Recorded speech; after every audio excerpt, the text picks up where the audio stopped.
الحمد لله رب العالمين والصلاة والسلام على أشرف الأنبياء والمرسلين نبينا محمد وعلى آله وصحبه أجمعين أما بعد رب اشرح لي صدري ويسر لي أمري واحلل عقدة من لساني يفقهوا قولي اللهم انفعنا بما علمتنا وعلمنا ما ينفعنا وزدنا علما.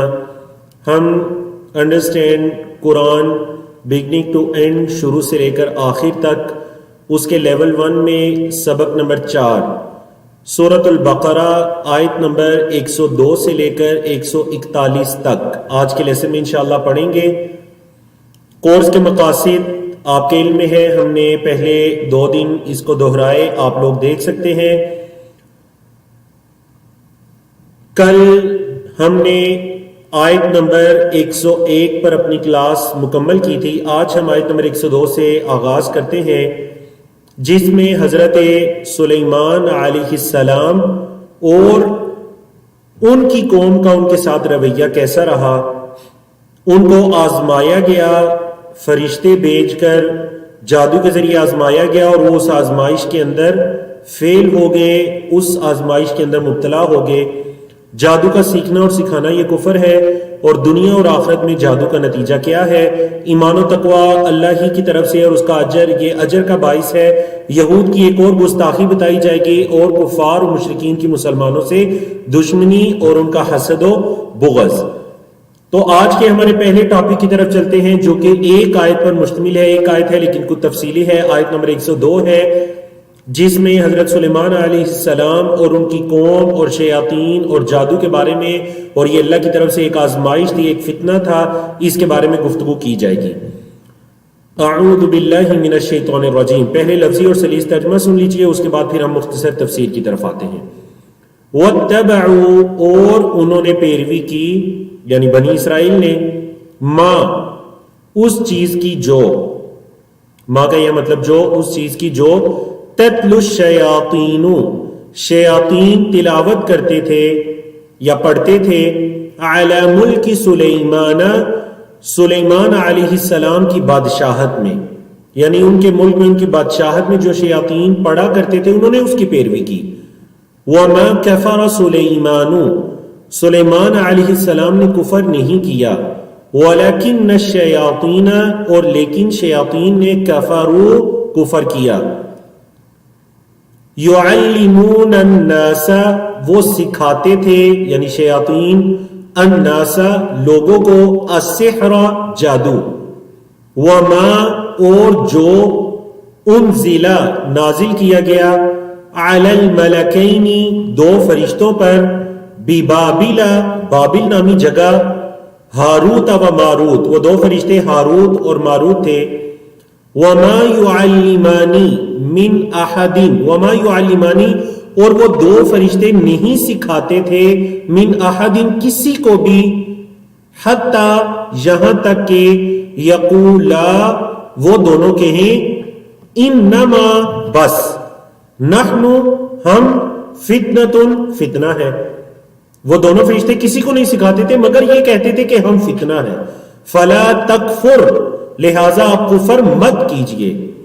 فیتعلمون منہما، فیتعلمون، پس وہ سب سیکھتے تھے، یعنی بنی اسرائیل سیکھتے تھے، منہما، ان دونوں سے، یعنی ہاروت اور ماروت سے، ما یفرقون بہ، جس کے ذریعے وہ تفریق ڈال دیں، فرق ڈال دیں، تفریق ڈال دیں، علیحدگی ڈال دیں، کس کے درمیان؟ بین المرء، بندے کے درمیان، آدمی کے درمیان، وزوجہ، اور اس کی بیوی کے درمیان.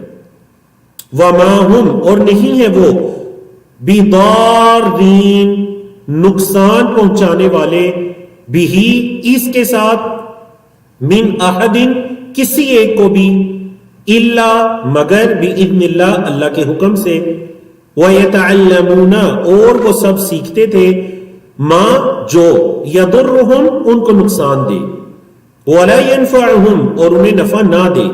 ولقد، اور البتہ تحقیق، علموا، انہوں نے جان لیا تھا، لمن اشتراہ، البتہ جس نے بھی اس کو خریدا، یعنی یہ سودا کیا، ما لہو، نہیں ہے اس کے لیے فی الآخرتی آخرت میں من خلاق کوئی حصہ.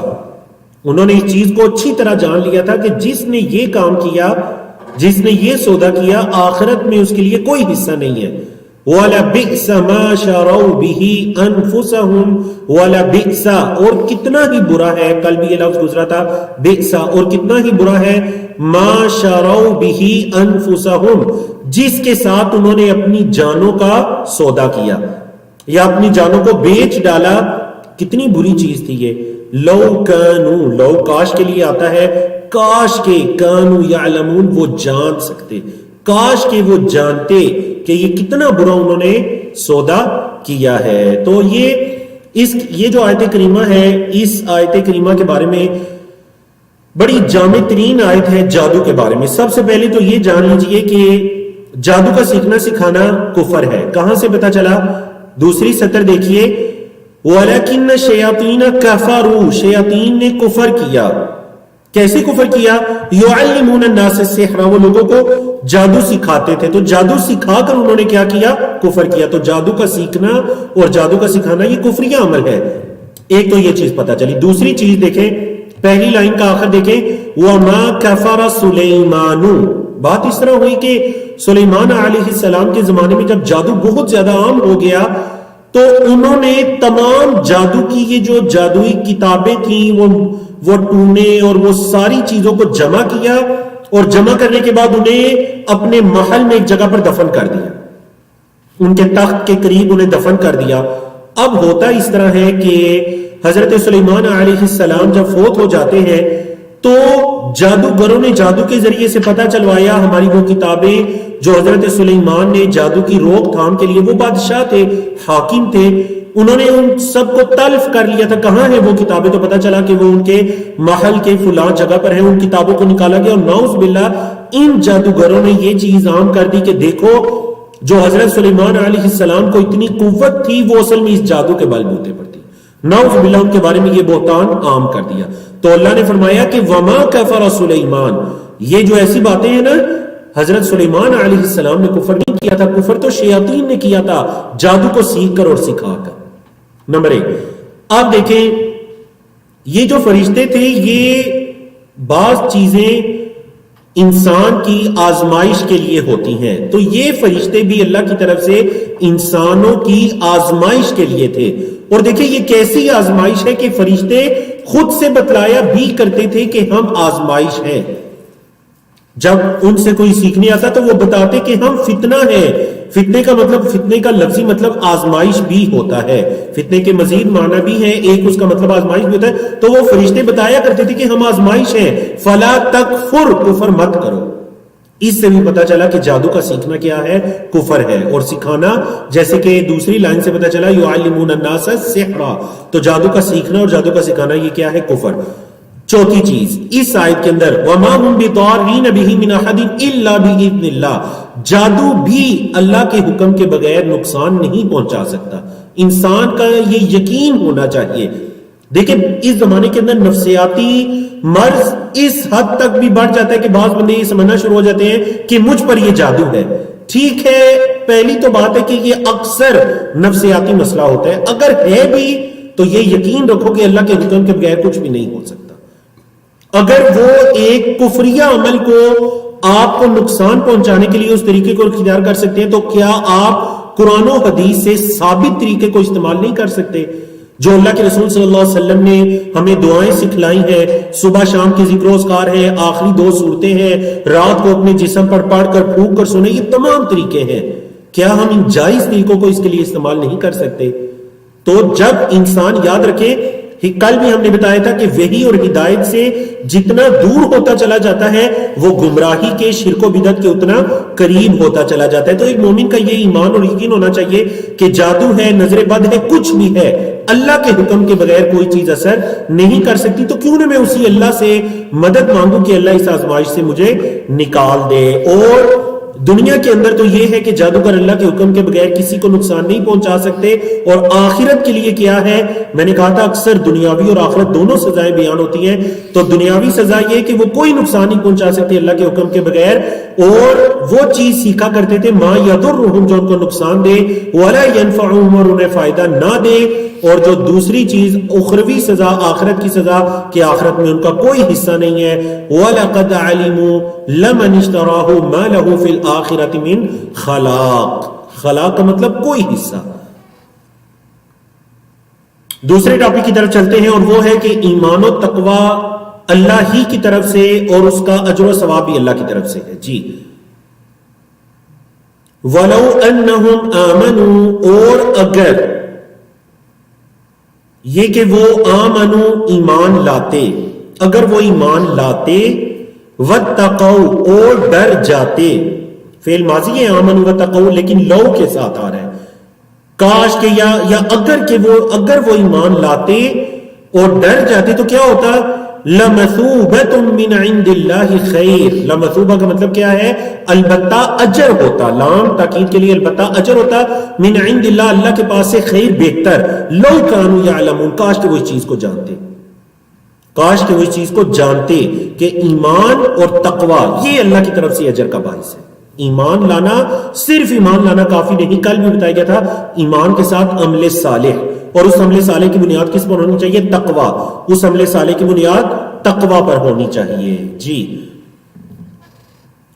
آیت نمبر 104 میں یہود کی ایک اور گستاخی بتائی گئی کہ یہود جب اللہ کے رسول صلی اللہ علیہ وسلم کے پاس آیا کرتے تھے تو کیا الفاظ استعمال کرتے، اور اللہ رب العزت نے ان الفاظ کے استعمال کرنے سے منع فرما دیا۔ جی پہلے ترجمہ سن لیجئے پھر ہم ان آیات کو سمجھتے ہیں۔ یا ایہا الذین آمنوا، اے وہ لوگوں جو ایمان لائے ہو، لا تقولوا مت کہو راعینا، راعینا راعینا مت کہو، وقولوا اور کہو انظرنا ہمیں دیکھیے، واسمعوا اور سنو، وللکافرین اور کافروں کے لیے عذاب علیم دردناک عذاب ہے۔ علیم علم سے ہے، علم اردو میں بھی آپ استعمال کرتے ہیں علمناک، مطلب وہ درد کا باعث، تو عذاب علیم دردناک عذاب۔ اچھا جی اب جس پر آپ کو پلس کا نشان لگا ہوا دکھائی دے رہا ہے یا گڈ کا نشان لگا ہوا دکھائی دے رہا ہے، یہ جو لفظ ہے راعینا، اس کا مطلب ہے ہماری طرف متوجہ ہو جائیے، ہماری بات سنیے، ہماری طرف دیکھیے کہ یہ معنی کے اعتبار سے درست ہے۔ لیکن یہودی کیا کیا کرتے؟ یہودی اس کو پڑھا کرتے راعینا، دیکھیں عین کے بعد یا کا اضافہ، وہ یہودی کیا کہا کرتے؟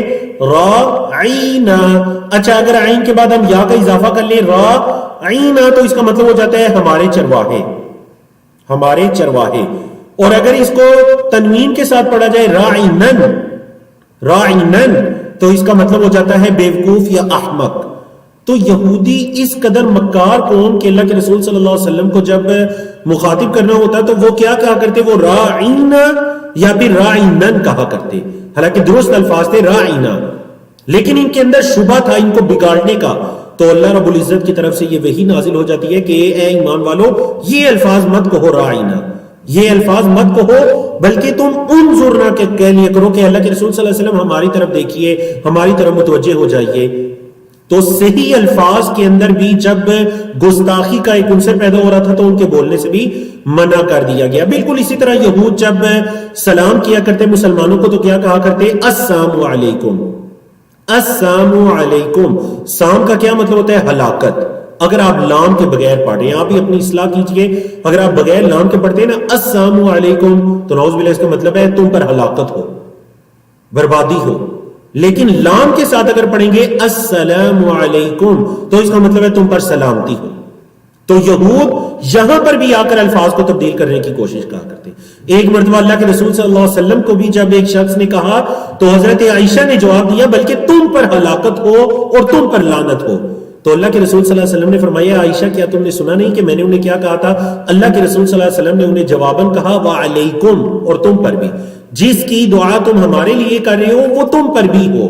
اللہ کے رسول صلی اللہ علیہ وسلم نے وہ الفاظ نہیں دہرائے بلکہ کیا کہہ دیا؟ وعلیکم، اور تم پر بھی ہو۔ ٹھیک ہے جی، تو اس وجہ سے ہمیں کوئی بھی ایسے شک و شبے والے الفاظ ہو تو ان کے استعمال کرنے سے بچنا چاہیے۔ اس آیت کے اندر یہ لیسن ہے۔ اس پیج کی آخری آیت کی طرف چلتے ہیں۔ ٹاپک ہے کفار و مشرکین کی مسلمانوں سے دشمنی اور حسد و بغض۔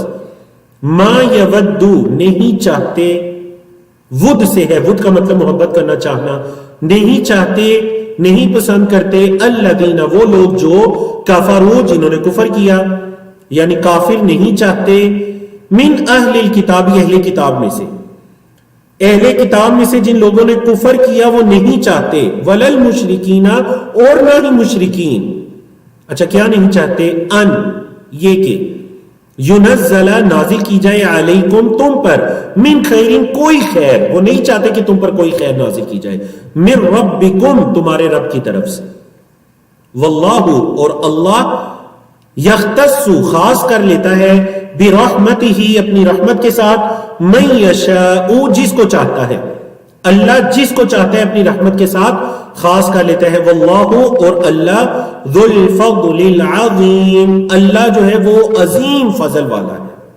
اللہ فضل والا ہے، العظیم بہت بڑے فضل والا ہے۔ تو ذو کا یہاں مطلب کیا ہو جاتا ہے، ذو کا مطلب ہوتا ہے عربی میں صاحب، والا، یعنی اللہ رب العزت بہت بڑے فضل والا ہے، فضل عظیم والا ہے، اللہ اکبر۔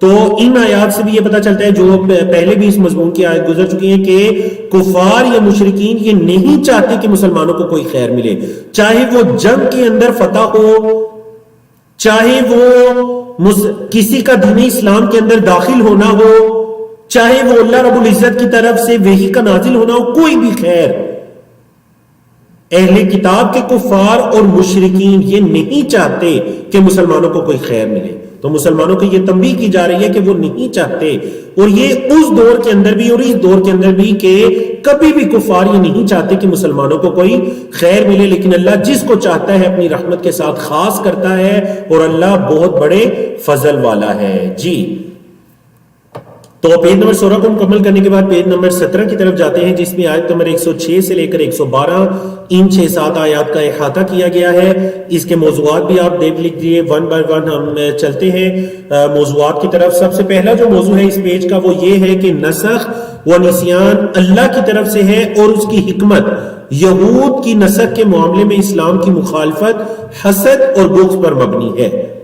نسخ کس کو کہتے ہیں، پہلے ہم ترجمہ پڑھتے ہیں سلیس اور لفظی، اور اس کے بعد ہم مختصر تفسیر کی طرف چلتے ہیں۔ جی ما ننسخ نہیں ہم منسوخ کرتے، من آیتن کسی بھی آیت کو، او ننسیہا یا ہم بلاتے ہیں ہاں اس آیت کو، ہاں آیت کی طرف لوٹ رہا ہے مؤنث، نأتی بخیر منہا ہم اس سے بہتر لے کر آتے ہیں، نأتی ہم لاتے ہیں بخیر بہتر، منہا اس آیت سے، یعنی ہم کسی بھی آیت کو منسوخ نہیں کرتے اور نہ ہی بلاتے ہیں، مگر اس سے بہتر لے کر آتے ہیں، او مثلہا یا اس کی مانند۔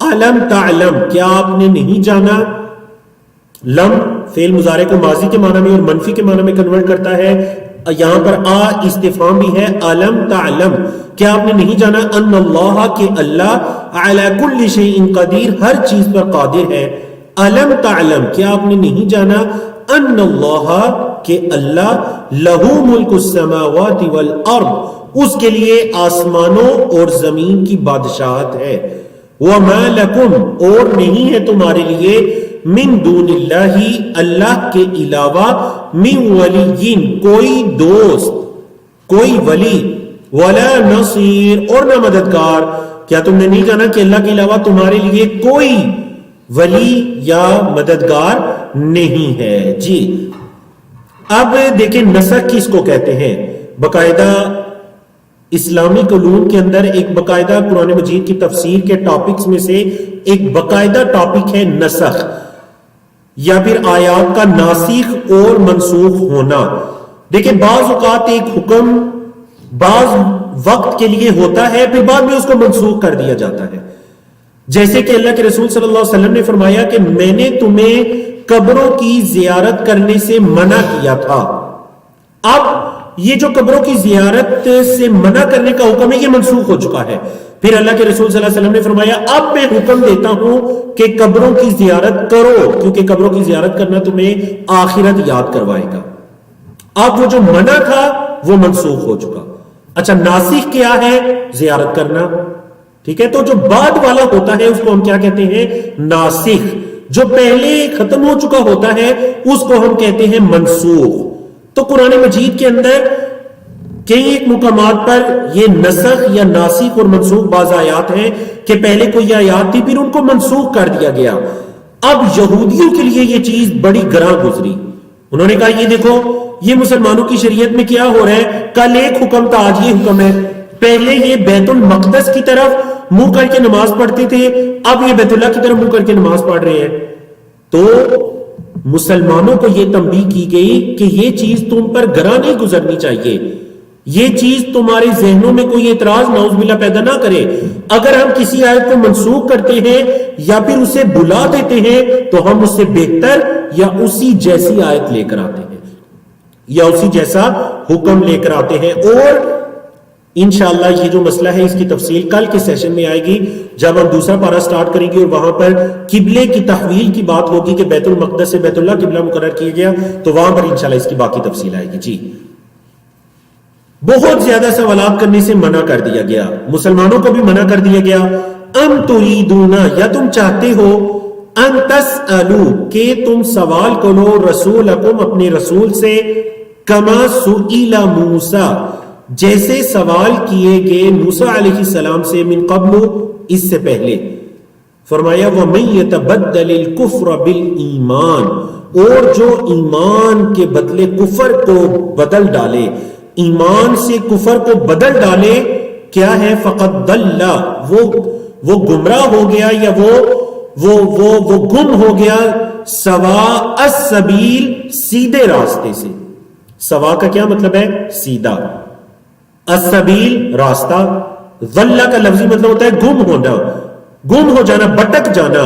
تو جو ایمان کو کفر سے بدل ڈالے وہ بٹک گیا, وہ بٹک گیا. تو جیسے یہود اپنے انبیاء سے سوال کیا کرتے تھے, بنی اسرائیل سوال کیا کرتے تھے, تو مسلمانوں کو یہ تنبیہ کر دی گئی کہ تم نے ان جیسا رویہ نہیں رکھنا. تو یہاں پر ان آیات میں تنبیہ کر دی گئی. جی اگلا ٹاپک دیکھیں, اہل کتاب کے حق کو جان لینے کے بعد حسد کرنے پر اہل ایمان کی رہنمائی کر دی گئی. وَدَّ كَثِيرٌ مِّنْ أَهْلِ الْكِتَابِ, چاہتے ہیں, وَدَّ کا کیا مطلب ہے, چاہتے ہیں. اسی کا بھی آپ نے فعل مضارع پڑھا تھا, ما یودو, وَدَّ فعل ماضی ہے, چاہتے ہیں یا چاہا, کثیر, بہت زیادہ نے, من اہل الکتاب, اہل کتاب میں سے, کیا چاہا, لو یردونکم, کاش کہ وہ تمہیں لوٹا دیں. رد کا مطلب ہوتا ہے نا چیز لوٹا دینا, رد کرنا. لو یردونکم, کاش کہ وہ تمہیں لوٹا دیں, من بعد ایمانکم, تمہارے ایمان کے بعد, کفارا, کفر کی حالت میں, وہ تمہارے ایمان کے بعد تمہیں کفارا, کفر کی حالت میں لوٹا دے. اچھا کیوں انہوں نے یہ چاہا, حسدن, حسد کرتے ہوئے, من عند انفسہم, اپنی نفسوں کی طرف سے. اچھا یہ جو انہوں نے حسد کیا یا انہوں نے یہ چاہا, من بعدی, بعد اس کے, ما تبین لہم الحق, جو ان کے لیے حق واضح ہو چکا تھا, حق ان کے لیے واضح ہو گیا, اس کے بعد انہوں نے یہ چاہا. فاعفو, پس تم معاف کرو, وصفحو, اور درگزر کرو, حتی, یہاں تک کہ, یأتی اللہ بامرہ, اللہ اپنا معاملہ لے آئے. ان اللہ, بے شک اللہ, علی کل شیء قدیر, ہر چیز پر قدرت رکھنے والا ہے. وَأَقِیمُوا الصَّلَاةَ, اور قائم کرو نماز. وَآتُوا الزَّکَاةَ, اور ادا کرو یا دو زکات. وَمَا تُقَدِّمُوا, اور جو تم آگے بھیجو, تقدیم کا مطلب ہوتا ہے آگے بھیجنا. وَمَا تُقَدِّمُوا, اور جو تم آگے بھیجو, لِأَنفُسِكُمْ, اپنی نفسوں کے لیے, من خیرن, کوئی بھی خیر, تجدوہ, تم پالو گے اس کو, یعنی اس خیر کو, عند اللہ, اللہ کے ہاں. ان اللہ, بے شک اللہ, بما تعملون بصیر, جو تم عمل کرتے ہو اس کو دیکھنے والا ہے. تو یہاں پر پھر سے اہل ایمان کی ایک رہنمائی کر دی گئی کہ یہود و نصارہ کبھی یہ نہیں چاہتے, اہل کتاب کے بہت سے لوگ کبھی وہ یہ نہیں چاہیں گے کہ تم مسلمان باقی رہو اور وہ کفر کی حالت میں رہے, کیونکہ ان کو حق پتہ چل چکا ہے. اب حسد اور بغض کی وجہ سے وہ یہ چاہیں گے کہ تم بھی دین اسلام سے واپس کفر کی طرف پلٹ جاؤ. تو اللہ رب العزت نے فرمایا ان کو معاف کرو, ان سے درگزر کرو, ان سے درگزر کرو, اور جو تمہارا کام ہے اس پر تم نے فوکس کرنا ہے وہ کیا ہے؟ نماز قائم کرو، زکوٰۃ ادا کرو، اور جو تم خیر کا آگے بھیجو گے تم اللہ کے ہاں اس خیر کو پالو گے جی۔ اور اللہ رب العزت جو تم عمل کرتے ہو اللہ رب العزت اس کو دیکھنے والا ہے۔ تو یہاں پر بھی اہل کتاب کا ایک خواہش ان کی بتا دی گئی۔ اس ٹاپک کے اندر یہود و نصارہ کا جنت سے متعلق دعویٰ جس کا ذکر کل بھی گزرا تھا، آپ کو یاد ہوگا میں نے کہا تھا آگے تفصیل آ رہی ہے جی۔ کل انہوں نے یہ کہا تھا نا اگر ہم آگ میں گئے تو چند دن کے لیے جائیں گے، لن تمسنا النار الا ایاما معدودہ، ہمیں تو چند دن کے لیے آگ چھوئے گی۔ تو دیکھیں آج جو ہے آیت نمبر 111 میں ان کا ایک اور گمان بتایا جا رہا ہے، یہ اسی سے متعلق جنت اور جہنم سے متعلق۔ وقالوا، اور انہوں نے کہا، کنہوں نے؟ یہود و نصارہ نے، بنی اسرائیل نے، اہل کتاب نے کیا کہا؟ لن يدخل الجنت، ہرگز نہیں داخل ہوگا جنت میں۔ میں نے کہا تھا لن فعل مضارع پر آئے گا اور اس کو مستقبل منفی فیوچر میں بھی اور نیگیٹو معنی میں، لن يدخل الجنت، ہرگز داخل نہیں ہوگا جنت میں، الا مگر من کان ہودن، جو ہوا یہودی۔ من دو معنی کے لیے آتا ہے نا، کون اور جو، تو یہاں پر معنی کیا ہے؟ جو۔ من کانا، جو ہوا، ہودن یہودی، او نصارا یا نصرانی عیسائی، بس وہ جنت میں جائے گا۔ اللہ نے رد کیا، اللہ نے فرمایا تلک امانیہم، یہ تو بس ان کی خواہشات ہیں۔ تلک امانیہم، امنیت کی جمع، امنیت کی جمع امانیو، یہ تو ان کی خواہشات ہیں۔ قل، کہہ دیجئے اے محمد صلی اللہ علیہ وسلم، ان سے فرما دیجئے ہاتو برہانکم، ہاتو لاؤ برہانکم، اپنی دلیل لاؤ، ان کنتم صادقین، اگر تم سچے ہو، اگر تم اپنے اس دعوے میں سچے ہو تو اپنی دلیل لاؤ۔ بلا، اللہ نے فرمایا کیوں نہیں؟ ہاں جی، اب بتایا کہ کون وہ لوگ ہیں جن پر کوئی خوف اور غم نہیں ہوگا۔ بلا، کیوں نہیں؟ من اسلم وجہہ، جو اپنے چہرے کو جھکا لے۔ اسلم کا لفظی مطلب ہوتا ہے فرما بردار بننا، جھک جانا، جھکا لینا، جو اپنے چہرے کو جھکا لے، للہ، اللہ کے لیے۔ یہ پہلی شرط، جو اپنے چہرے کو جھکا لے اللہ کے لیے، اور دوسری شرط وَهُوَ مُحْسِنٌ، اور وہ احسان کرنے والا ہے، فَلَهُ أَجْرُهُ، تو اس کا اجر ہے عند ربہ، اس کے رب کے پاس۔ ہاں، جس کے عمل میں یہ دو شرطیں ہوں گی، پہلا یہ کہ وہ اللہ کے لیے اپنے چہرے کو جھکا لے، اللہ کا فرما بردار بن جائے، اور دوسرا وَهُوَ مُحْسِنٌ، اور وہ احسان کرنے والا ہے۔ تفسیر آ رہی ہے، یہ دو چیزیں اگر کوئی کرے گا تو فَلَهُ أَجْرُهُ عِندَ رَبِّهِ، تو اس کا اجر ہے اس کے رب کے پاس۔ یہ پہلا ہے کہ اللہ کے پاس اجر ہے۔ دوسرا کیا ہوگا؟ وَلَا خَوْفٌ عَلَيْهِمْ، ایسے بندوں پر کوئی خوف نہیں ہوگا، وَلَا هُمْ يَحْزَنُونَ، نہ ہی وہ غمگین ہوں گے۔ ایسے بندوں پر نہ تو کوئی خوف ہے اور نہ وہ غمگین۔ اللہ اکبر، کیونکہ ان کے اعمال اتنے اچھے تھے، میں نے کہا تھا غم ہوتا ہے ماضی کا، پاسٹ کا، ان کے اعمال اتنے اچھے تھے کہ انہیں اپنے پاسٹ کا کوئی غم نہیں، اور خوف ہوتا ہے فیوچر کا، تو انہوں نے اتنے اچھے عمل کیے کہ اب انہیں فیوچر کی کوئی فکر نہیں ہے۔ اللہ اکبر، ٹھیک ہے جی۔ یہ جو آیت کریمہ ہے، آیت نمبر 112، میں نے کل بھی آپ کو اور اس سے پہلے بھی اس چیز کی طرف اشارہ کیا تھا کہ کوئی بھی عمل ہے اس کی قبولیت کے لیے دو شروط ہیں۔ پہلی یہ کہ وہ اللہ رب العزت کے لیے ہو، اخلاص، اور دوسری یہ کہ وہ اللہ کے رسول صلی اللہ علیہ وسلم کے طریقے کے مطابق ہو، آپ صلی اللہ علیہ وسلم کی شریعت کے مطابق ہو۔ تو یہاں پر مسلمانوں کو یہ بتایا جا رہا ہے، یا پھر یہود و نصارہ کی بھی ساتھ ان کو بھی تنبیہ اور ہمارے لیے سبق ہے کہ یہ جو صرف جنت اور جہنم کے دعوے ہیں ان سے بات نہیں بنے گی، بلکہ ہاں وہ بندہ، اس کا اجر اللہ کے ذمے ہے جو اپنے چہرے کو جھکا لے۔ یہاں سے اخلاص پتہ چلتا ہے اللہ کے لیے، للہ من اسلم، بلا من اسلم وجہہ للہ، اخلاص، وہو محسن، احسان کرنے والا ہے۔ احسان کا لفظی مطلب ہوتا ہے اچھائی کرنا۔ احسان کا لفظی مطلب حسن سے ہے نا، حسن کا مطلب خوبصورت، اچھا، احسان کا مطلب اچھا کرنا۔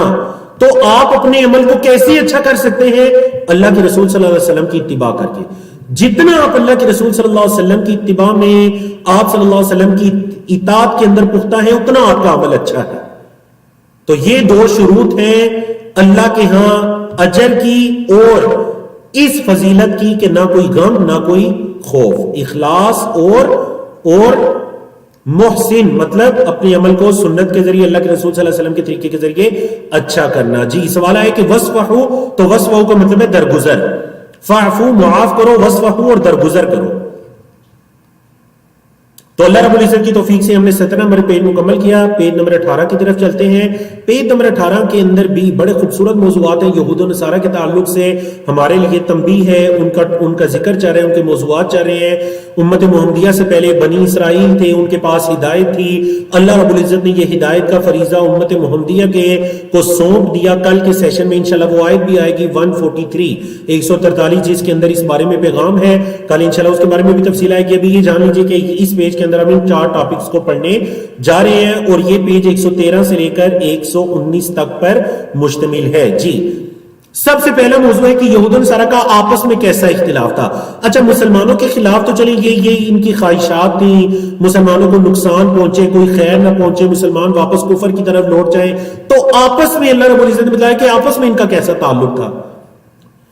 وقالت اليہود اور کہا یہود نے, یہودی ان کی جمع یہود نے کہا لیست النصارى نہیں ہے عیسائی علی شیء کسی چیز پر. یہودیوں نے کہا کہ عیسائی تو کسی چیز پر نہیں ہے, مطلب کوئی حق یا درستگی تو ان کے پاس ہے ہی نہیں. وقالت النصارى اور عیسائیوں نے کہا لیست الیہود علی شیء نہیں ہے یہودی کسی چیز پر. لیست الیہود علی شیء وَهُمْ يَتْلُونَ الْكِتَابَ حالانکہ وہ تلاوت کرتے ہیں کتاب کی. دیکھو کتاب کی تلاوت کرتے ہیں, یعنی دونوں کے پاس آسمانی کتابیں ہیں اور اس کے باوجود آپس میں ان کا یہ رویہ ہے کہ یہ ان کو کہتے ہیں کہ یہ کسی چیز پر نہیں اور وہ ان کو کہتے ہیں کہ یہ کسی چیز پر نہیں. كَذَلِكَ اسی طرح ایسے ہی قال الذین کہا ان لوگوں نے جو لا يعلمون نہیں علم رکھتے تھے, نہیں جانتے تھے, مثل قولہم انہی کی بات کی طرح. جو لا علم قسم کے لوگ تھے, جاہل قسم کے لوگ تھے, انہوں نے بھی بالکل ایسے ہی کہا تھا. فاللہ یحکم بینہم یوم القیامہ اور اللہ فیصلہ کرے گا. یحکم کا مطلب فیصلہ کرے گا, اللہ فیصلہ کرے گا بینہم ان کے درمیان. کب فیصلہ کرے گا؟ یوم القیامہ قیامت کے دن. فی میں ماں جو کانو وہ تھے فی ہی اس میں یختلفون وہ اختلاف کرتے. فعل ماضی استمراری پاس کنٹینیو.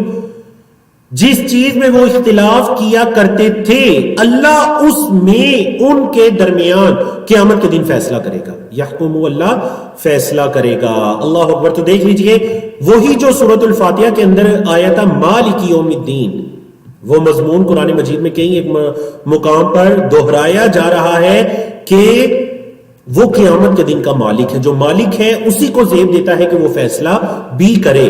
تو یہ یہود و نصارہ آپس میں لڑتے رہے, ایک دوسرے کو باطل کہتے رہے, یا پھر مسلمانوں کے ساتھ ان کا یہ رویہ ہو, اللہ قیامت کے دن ان کے آپس کے اختلافات کا فیصلہ کرے گا. جی اگلا ٹاپک دیکھیے. اللہ کے رسول صلی اللہ علیہ وسلم کو مسجد حرام میں داخلے سے روک دیا گیا. اللہ رب العزت نے فرمایا ومن اظلم اور کون ہے اظلم بڑا ظالم. ازلم اسم تفضیل ہے, آپ پڑھ کر آئے ہیں. اکبر زیادہ بڑا, ازلم زیادہ ظالم. کون ہے زیادہ ظالم؟ ممن, من کا مطلب سے, من کا مطلب جو. کون ہے بڑا ظالم؟ اس سے جو منع روکے, منع کرے مساجد اللہ, اللہ کی مساجد سے. اچھا کیا روکے؟ ان یذکر یہ کہ ذکر کیا جائے فیہا ان میں, یعنی کہ ان مساجد میں, اسمہ اللہ کا نام, اللہ کے نام, اس کے نام کا ذکر کیا جائے ان مساجد میں, اس چیز سے روکے. اس سے بڑا ظالم کون ہے؟ وسعى اور کوشش کرے فی خرابیہا اس کے خراب کرنے میں, اس کے اجاڑنے میں, اس کے اجاڑنے کی کوشش کرے, تو اس سے بڑا ظالم کون ہے؟ اولئک یہی وہ لوگ ہیں, یعنی یہ جو لوگ ہیں, یہ جو اللہ کی مساجد سے روکتے ہیں, یہی وہ لوگ ہیں. ما کان لہم نہیں ہے ان کے لیے ان یدخلوہا، یہ کہ وہ داخل ہوں اس میں، یعنی کہ مساجد میں. ہاں جو پروناؤن ہے یہ لوٹ رہی ہے مساجد کی طرف، نہیں ہے ان کے لیے کہ وہ ان میں داخل ہوں، یعنی کہ مساجد میں داخل ہوں. الا مگر خائفین ڈرتے ہوئے. ہاں ان کے لیے تو یہ ہے کہ وہ اللہ کی مساجد میں ڈرتے ہوئے داخل ہوں. لہم فی الدنیا، ان کے لیے دنیا میں خزی، رسوائی ہے. ان کے لیے دنیا میں کیا ہے؟ رسوائی ہے. وَلَهُمْ، اور ان کے لیے فی الآخرۃ، آخرت میں عذاب، عذاب ہے، عظیم، بڑا. دنیا میں ان کے لیے رسوائی اور آخرت میں ان کے لیے عذاب عظیم ہے، بڑا عذاب ہے. اب دیکھیں ان آیات کے اندر گویا کہ مسلمانوں کو ایک خوشخبری دے دی گئی کہ جن لوگوں نے تمہیں مسجد حرام میں داخلے سے روکا کہ یہ مکہ کے مشرکین، پہلے تو یہ کہ ان سے بڑا کوئی ظالم نہیں. کون ہو سکتا ہے اس بندے سے بڑا ظالم جو اللہ کی مساجد میں جانے سے کسی کو روکے، اللہ کے نام کو بلند کرنے سے روکے؟ اس سے بڑا ظالم کون ہو سکتا ہے؟ پھر ساتھ اللہ نے انجام بھی بتا دیا کہ مساجد سے روکنے والوں کا انجام یہ ہے کہ دنیا میں ان کے لیے رسوائی اور آخرت میں ان کے لیے عذاب عظیم. دیکھیں دونوں عذابوں کا ذکر ہے، دنیا اور آخرت. دنیا میں رسوائی اور آخرت میں عذاب عظیم. پھر اللہ نے فرمایا وَلِلَّهِ الْمَشْرِقُ وَالْمَغْرِبُ، مشرق و مغرب اللہ کے لیے ہے. فَأَيْنَمَا تُوَلُّوا، جہاں کہیں بھی تم پھر جاؤ، اینما جہاں کہیں بھی، تولو تم پھر جاؤ، فَثَمَّ وَجْهُ اللَّهِ، تو وہیں اللہ کا چہرہ ہے. جہاں کہیں بھی تم پھر جاؤ وہیں اللہ کا چہرہ ہے. ان اللہ، بے شک اللہ، واسع، وسعت والا ہے، واسع ہے، علیم، جاننے والا ہے. اللہ رب العزت واسع علیم ہے. اللہ رب العزت کی دو بڑی خوبصورت صفات، واسع اور اسی طرح علیم، علم رکھنے والا ہے. تو ان آیات کے بھی آپ کہہ لیجئے اس کی تفسیر کے اندر مختلف طرح کے اقوال ہیں. بعض نے کہا کہ یہ آیات نازل ہوئی تھی تحویل قبلہ کے وقت، جس کا ذکر انشاءاللہ کل کے سیشن کے اندر تفصیل کے ساتھ آئے گا. بعض نے کہا کہ یہ سواری پر نماز پڑھنے کے بارے میں نازل ہوئی کہ اگر آپ سواری پر نفل نماز جو آپ پڑھتے ہیں تو پہلی مرتبہ آپ قبلے کی طرف رخ کریں اور اس کے بعد جس طرح بھی سواری جاتی ہے آپ جا سکتے ہیں، لیکن یہ نفل نماز کے بارے میں ہے. تو بہرحال وَلِلَّهِ الْمَشْرِقُ وَالْمَغْرِبُ، مشرق اور مغرب کس کے لیے ہے؟ اللہ ہی کے لیے ہے. جی اگلے ٹاپک کی طرف چلتے ہیں جو کہ آیت نمبر 116 اور آیت نمبر 117 دونوں آیات پر محیط ہے. وَقَالُوا، نصارہ کا عقیدہ آ گیا. وَقَالُوا، اور انہوں نے کہا، کنہوں نے کہا؟ نصارہ نے. اتخذ اللہ، پکڑ لیا اللہ نے یا بنا لیا اللہ نے، ولدن، بیٹا. نعوذ باللہ، اللہ نے اولاد بنا لی. سبحانہ، وہ پاک ہے، وہ پاک ہے. دیکھیں تسبیح، جب بھی اللہ کی طرف کسی ایسی چیز کی نسبت ہو تو سبحان اللہ، اللہ پاک ہے. بل لہو، بلکہ اس کے لیے ہے، ما فی السماوات والارض، جو آسمانوں میں ہے اور زمین میں ہے. جو آسمانوں میں ہے اور جو زمین میں ہے وہ تو اللہ کے لیے ہے. کل لہو قانتون، سب اسی کے آگے جھکنے والے ہیں، سب اسی کے فرما بردار ہیں، اسی کے آگے جھکنے والے ہیں. بدیع السماوات والارض، وہ زمین و آسمان کو پیدا کرنے والا ہے. ایسی پیدائش جس کی پہلے کوئی مثال نہیں تھی، جسے کہتے ہیں نا عدم سے وجود میں لانا، کوئی مثال نہیں تھی. بدیع، سب سے پہلے وہ زمین و آسمان کو پیدا کرنے والا ہے. وَإِذَا، اور جب، قَضَى أَمْرًا، وہ فیصلہ کرتا ہے کسی معاملے کا، فَإِنَّمَا، بس صرف، یقول، وہ کہتا ہے، لہو، اس معاملے کے لیے، کن، ہو جا، فیکون، پس وہ ہو جاتا ہے. تو ماشاءاللہ آپ یہ وہ آیت پڑھ رہے ہیں جو بچپن سے آپ اردو کے بیانات کے اندر بھی سنتے ہیں کہ اللہ کا معاملہ تو یہ ہے بس کن فیکون. تو یہ وہ آیت کریمہ ہے کہ جب اللہ کسی معاملے کا فیصلہ کرتا ہے، ارادہ کرتا ہے، تو اللہ کیا کہتا ہے؟ اللہ یہ فرماتا ہے کن، ہو جا، فیکون، وہ چیز ہو جاتی ہے. کن، ہو جا، وہ چیز ہو جاتی ہے. تو یہاں اللہ رب العزت کی کامل قدرت کے بارے میں بتایا گیا ہے. اور دیکھیں دونوں آیات کا آپس میں کیا تعلق ہے. آیت نمبر 116 اور 117 کا آپس میں ان آیات کا یہ تعلق ہے کہ وہ اللہ اتنی قوت والا ہے جو زمین و آسمان کو پیدا کرنے والا ہے، بغیر کسی مثال کے، بغیر کسی نقشے کے وہ زمین و آسمان کو پیدا کرنے والا ہے. اس اللہ کو بیٹے کی کیا ضرورت ہے؟ ہمارے بیٹے ہیں کیونکہ ایک وقت آئے گا عمر کا ہم اپنے بیٹوں کے محتاج ہو جائیں گے. سبحانہ وہ پاک ہے، اس کو بیٹے کی کیا ضرورت ہے. تو یہ ایک بہتان ہے جو اللہ کی طرف منسوب کیا جاتا ہے. نصارہ کا ایک کذب اور ان کا ایک جھوٹ تھا جو اللہ کی طرف منسوب کیا جاتا ہے. کل لہ قانتون، ہر ایک اس کے آگے جھکنے والا ہے، قناعت اختیار کرنے والا ہے، اسی کے آگے خشوع اور خضوع اختیار کرنے والا ہے، اسی کا فرما بردار ہے. اگلے ٹاپک کی طرف دیکھیے. 2 آیات پر مشتمل آیت نمبر 118 اور 119. مشرکین مکہ بھی یہود و نصارہ جیسے اللہ کو دیکھنے کا مطالبہ کر دیا انہوں نے، حالانکہ محمد صلی اللہ علیہ وسلم کو حق دے کر بھیجا گیا تھا. اس حق کو وہ جان بھی چکے تھے، لیکن اس کے باوجود انہوں نے کیا کر دیا؟ مطالبہ کر دیا کہ اللہ ہم سے بات کیوں نہیں کرتا. وقال الذین، اور کہا ان لوگوں نے جو لا یعلمون، علم نہیں رکھتے تھے، نہیں جانتے تھے، لولا کیوں نہیں، لولا کیوں نہیں، یکلمون اللہ، کلام کرتا ہم سے اللہ، یکلمو کلام کرتا نہ ہم سے اللہ کیوں نہیں اللہ ہم سے کلام کرتا. او یا تأتی، آتی نہ ہمارے پاس آیتن، کوئی نشانی. انہوں نے کہا کہ اللہ ہم سے کلام کیوں نہیں کرتا یا ہمارے پاس کوئی نشانی کیوں نہیں آتی. کذالک، اسی طرح. قال الذین، کہا ان لوگوں نے جو من قبلہم، ان سے پہلے تھے، مثل قولہم، انہی کی بات کی طرح. یہ جو مشرکین مکہ نے کہا ہے تو کوئی نئی بات نہیں ہے، ان سے پہلے لوگوں نے بھی ایسے ہی کہا تھا. تشابہت قلوبہم، ان کے دل مل گئے ہیں، مشابہ ہو گئے ہیں. قد بینا الآیات، تحقیق ہم نے واضح کر دی نشانیاں، آیات، لقوم، اس قوم کے لیے، یوقنون، جو یقین رکھتے ہیں. یقین رکھنے والی قوم کے لیے ہم نے نشانیاں بڑی واضح کر دی.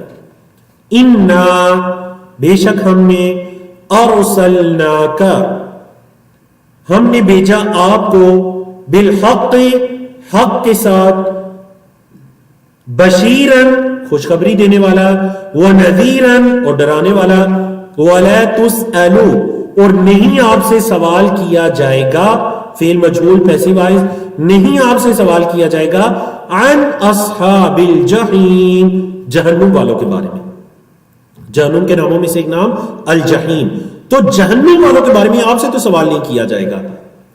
تو یہاں پر مشرکین مکہ کا مطالبہ ہے کہ اگر محمد صلی اللہ علیہ وسلم حق پر ہے تو اللہ خود ہم سے کلام کرے، اللہ ہم سے ہم کلام ہو. یہ نبی رسول کے بھیجنے کا کیا مطلب ہے؟ نعوذ باللہ من ذالک. اللہ خود ہم سے کلام ہو یا پھر کوئی نشانی ہماری آنکھوں کے سامنے اللہ کی طرف سے آئے. تو اللہ رب العزت نے فرمایا یہ کوئی نئی بات نہیں ہے، ایسے ہی کہا تھا جو ان سے پہلے تھے. ہم نے تو نشانیاں واضح کر دی ہیں، زمین و آسمان ہے، ان کی پیدائش ہے، قرآن ہے، یہ ساری اللہ کی نشانیاں ہیں، لیکن ان کے دل پچھلے لوگوں کی طرح ہو گئے ہیں، ان کے ساتھ مل گئے ہیں ان کے دل. ہم نے محمد صلی اللہ علیہ وسلم کو، محمد صلی اللہ علیہ وسلم کی یہاں پر 2 صفات ذکر ہوئی، وہ کیا؟ بشیر اور نذیر. بشیر کا مطلب خوشخبری دینے والا، نذیر کا مطلب ڈرانے والا. خوشخبری دینے والا، ڈرانے والا. اللہ اکبر. محمد صلی اللہ علیہ وسلم خوشخبری سنانے والے تھے، اور محمد صلی اللہ علیہ وسلم جو انکار کرنے والے تھے ان کو اللہ کے عذاب سے اور جہنم سے ڈرانے بھی والے تھے. محمد صلی اللہ علیہ وسلم کو گویا کہ یہاں پر ایک تسلی بھی دی جا رہی ہے. اللہ اکبر. دیکھیں نا، صحابہ کرام فرماتے ہیں کہ جب وحی نازل ہوتی تو ہمیں تسلی ہو جایا کرتی تھی. محمد صلی اللہ علیہ وسلم اور اس دن صحابہ کے لیے عید کا سما ہوتا جس دن جبریل امین وحی لے کر آتے. محمد صلی اللہ علیہ وسلم کو گویا یہ اس آیت نمبر 119 کے اندر پیغام دیا گیا کہ آپ حق پر ہیں، ہم نے آپ کو حق دے کر بھیجا، آپ کا جو کام ہے وہ بشیر اور نذیر، خوشخبری دینا اور ڈرانا ہے. ہاں، اگر لوگ جہنم کی طرف جاتے ہیں تو آپ سے ان کے بارے میں سوال نہیں کیا جائے گا. محمد صلی اللہ علیہ وسلم سے یہ سوال نہیں کیا جائے گا کہ آپ کی امت کے لوگ جہنم کی طرف کیوں جا رہے ہیں، کیونکہ محمد صلی اللہ علیہ وسلم نے اس فریضے کو بأحسن طریقے سے ادا کر دیا. تو بشیرا و نذیرا، گویا کہ ان آیات میں محمد صلی اللہ علیہ وسلم کے لیے ایک عظیم قسم کی تسلی بھی ہے اللہ کی طرف سے. تو اللہ رب العزت کی توفیق سے الحمدللہ ہم نے 3 صفحات کو مکمل کیا. صفحہ نمبر 16، 17، 18، صفحہ نمبر 19 کی طرف چلتے ہیں، اور یہ آیت نمبر 120 سے لے کر 126 تک یہ 7 آیات پر مشتمل ہے. اور اس میں بھی یہود و نصارہ کا ذکر چل رہا ہے، بنی اسرائیل کا ذکر چل رہا ہے، اور آج ہی کے سیشن میں حضرت ابراہیم علیہ السلام کا ذکر بھی شروع ہو جائے گا اسی پیج سے۔ آیت نمبر غالباً آیت نمبر اس پیج کی آیت نمبر کافی چھوٹا ہوا لکھا ہے 124، آیت نمبر 124 سے حضرت ابراہیم علیہ السلام کا ذکر شروع ہوگا۔ وَإِذِ ابْتَلَىٰ إِبْرَاهِيمَ رَبُّهُ بِكَلِمَاتٍ۔ ہم سٹیپ بائی سٹیپ ایک ٹاپک کی طرف چلتے ہیں۔ یہود و نصارہ کے بارے میں ان کا ایک اور رویہ بتایا جا رہا ہے، وہ یہ کہ نشانیاں دیکھنے کے بعد بھی یہود و نصارہ راضی نہیں ہوں گے۔ یہ نہیں کہ وہ نشانیاں دیکھ لے تو وہ شاید راضی ہو جائیں، یا یہ نہیں کہ مشرکین جو ہیں وہ نشانیاں دیکھنے کے بعد وہ ایمان لے آئیں گے، نہیں ایسی بات نہیں ہے۔ وَلَن تَرْضَىٰ، اور ہرگز راضی نہیں ہوں گے، تاکید بھی ہے، فیوچر بھی ہے، نفی بھی ہے۔ وَلَن تَرْضَىٰ، ہرگز راضی نہیں ہوں گے، عَنْکَ، آپ سے، الْيَهُودُ، یہودی، وَلَن نَّصَارَىٰ، اور نہ ہی عیسائی، حتیٰ، یہاں تک کہ تتبع، آپ اتباع کریں، ملتہم، ان کی ملت کی۔ ہاں ایک چیز ہے وہ آپ سے راضی ہو جائیں گے، اور وہ یہ ہے کہ آپ ان کی ملت کی اتباع کرنا شروع کر دیں۔ اس کے علاوہ اگر آپ اپنے دین پر رہیں، اور جسے صحیح معنوں میں دین کہتے ہیں، آپ اپنے دین پر رہیں اور یہود و نصارہ یا کفار آپ سے راضی ہو جائیں، یہ ممکن نہیں ہے۔ اللہ نے یہ واضح بتا دیا، وَلَن تَرْضَىٰ عَنْكَ الْيَهُودُ وَلَا النَّصَارَىٰ حَتَّىٰ تَتَّبِعَ مِلَّتَهُمْ قُلْ، اے محمد صلی اللہ علیہ وسلم فرما دیجئے، اِنَّ هُدَى اللَّهِ، بے شک اللہ کی ہدایت، هُوَ الْهُدَىٰ، وہی ہدایت ہے، ہدایت تو بس اللہ ہی کی ہدایت ہے۔ وَلَئِنِ اتَّبَعْتَ، ساری امت کے لیے کتاب ہے، اگرچہ الفاظ محمد صلی اللہ علیہ وسلم کے لیے لیکن امت کے لیے عموم ہے۔ وَلَئِنِ اتَّبَعْتَ، اور اگر آپ نے پیروی کی، اتباع کی، کس کی؟ اَهْوَاءَهُمْ، ان کی خواہشات کی، یعنی یہود و نصارہ کی خواہشات کی، بَعْدَ الَّذِي جَاءَكَ مِنَ الْعِلْمِ، بعد الَّذِي، جو، جَاءَكَ، آیا آپ کے پاس، من العلم، علم، یعنی علم کے آ جانے کے بعد اگر آپ نے یہود و نصارہ کی خواہشات کی پیروی کی تو کیا ہوگا؟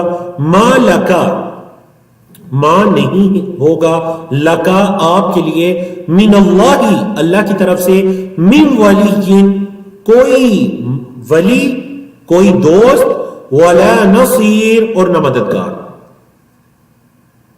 اگر یہود و نصارہ آپ سے راضی نہیں ہو رہے تو آپ ان جیسا بننے کی کوششیں کر رہے ہیں، تو جان لیجئے اگر آپ نے ایسا کیا، ان کی خواہشات کے پیچھے چلنے لگے، تو اللہ کی طرف سے آپ کا کوئی دوست یا مددگار نہیں ہوگا۔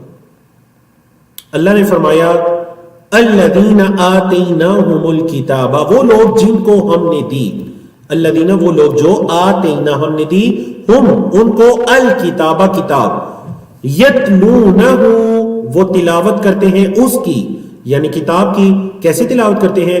حق تلاوتہ، جیسے اس کی تلاوت کرنے کا حق ہے۔ اولئک، یہی وہ لوگ ہیں، یؤمنون، جو ایمان لاتے ہیں، بہی، اس پر، ومن یکفر بہی، اور جو کفر کرے اس کا، فاولئک، تو یہی وہ لوگ ہیں، ہم الخاسرون، جو خسارہ پانے والے، جو کفر کرے وہ خسارہ پانے والے۔ تو پتہ چلا کہ جن کو کتاب دی گئی، اس کتاب کی تلاوت کا حق ادا کرنا، یہ ہے اس کتاب پر ایمان لانا۔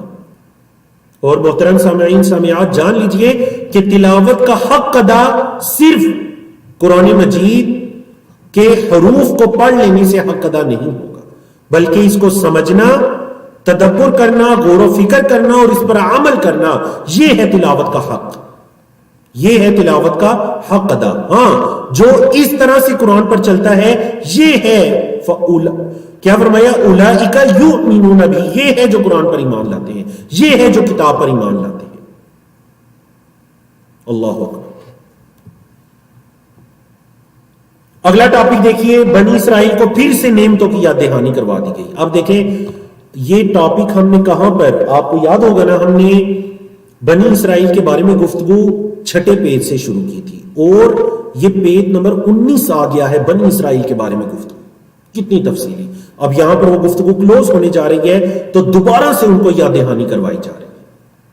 یا بنی اسرائیل، اے بنی اسرائیل، اذکروا، یاد کرو نعمتی میری نعمت کو التی جو انعمت میں نے انعام کی علیکم تم پر وانی اور یہ کہ میں نے فضلتکم تمہیں فضیلت دی علی العالمین تمام جہانوں پر میں نے تمہیں تمام جہانوں پر فضیلت دی واتقوا اور ڈر جاؤ یومن اس دن سے ڈر جاؤ وعید ہے قیامت کے بارے میں قیامت کے دن کی سختی کا ذکر ہے اس دن سے ڈر جاؤ لا تجزی نفس کوئی جان فائدہ نہیں دے گی عن نفس کسی جان کو شیئن کچھ بھی ولا يقبل اور نہیں قبول کیا جائے گا عنها عفواً ولا يقبل منها اور نہیں قبول کیا جائے گا منها اس سے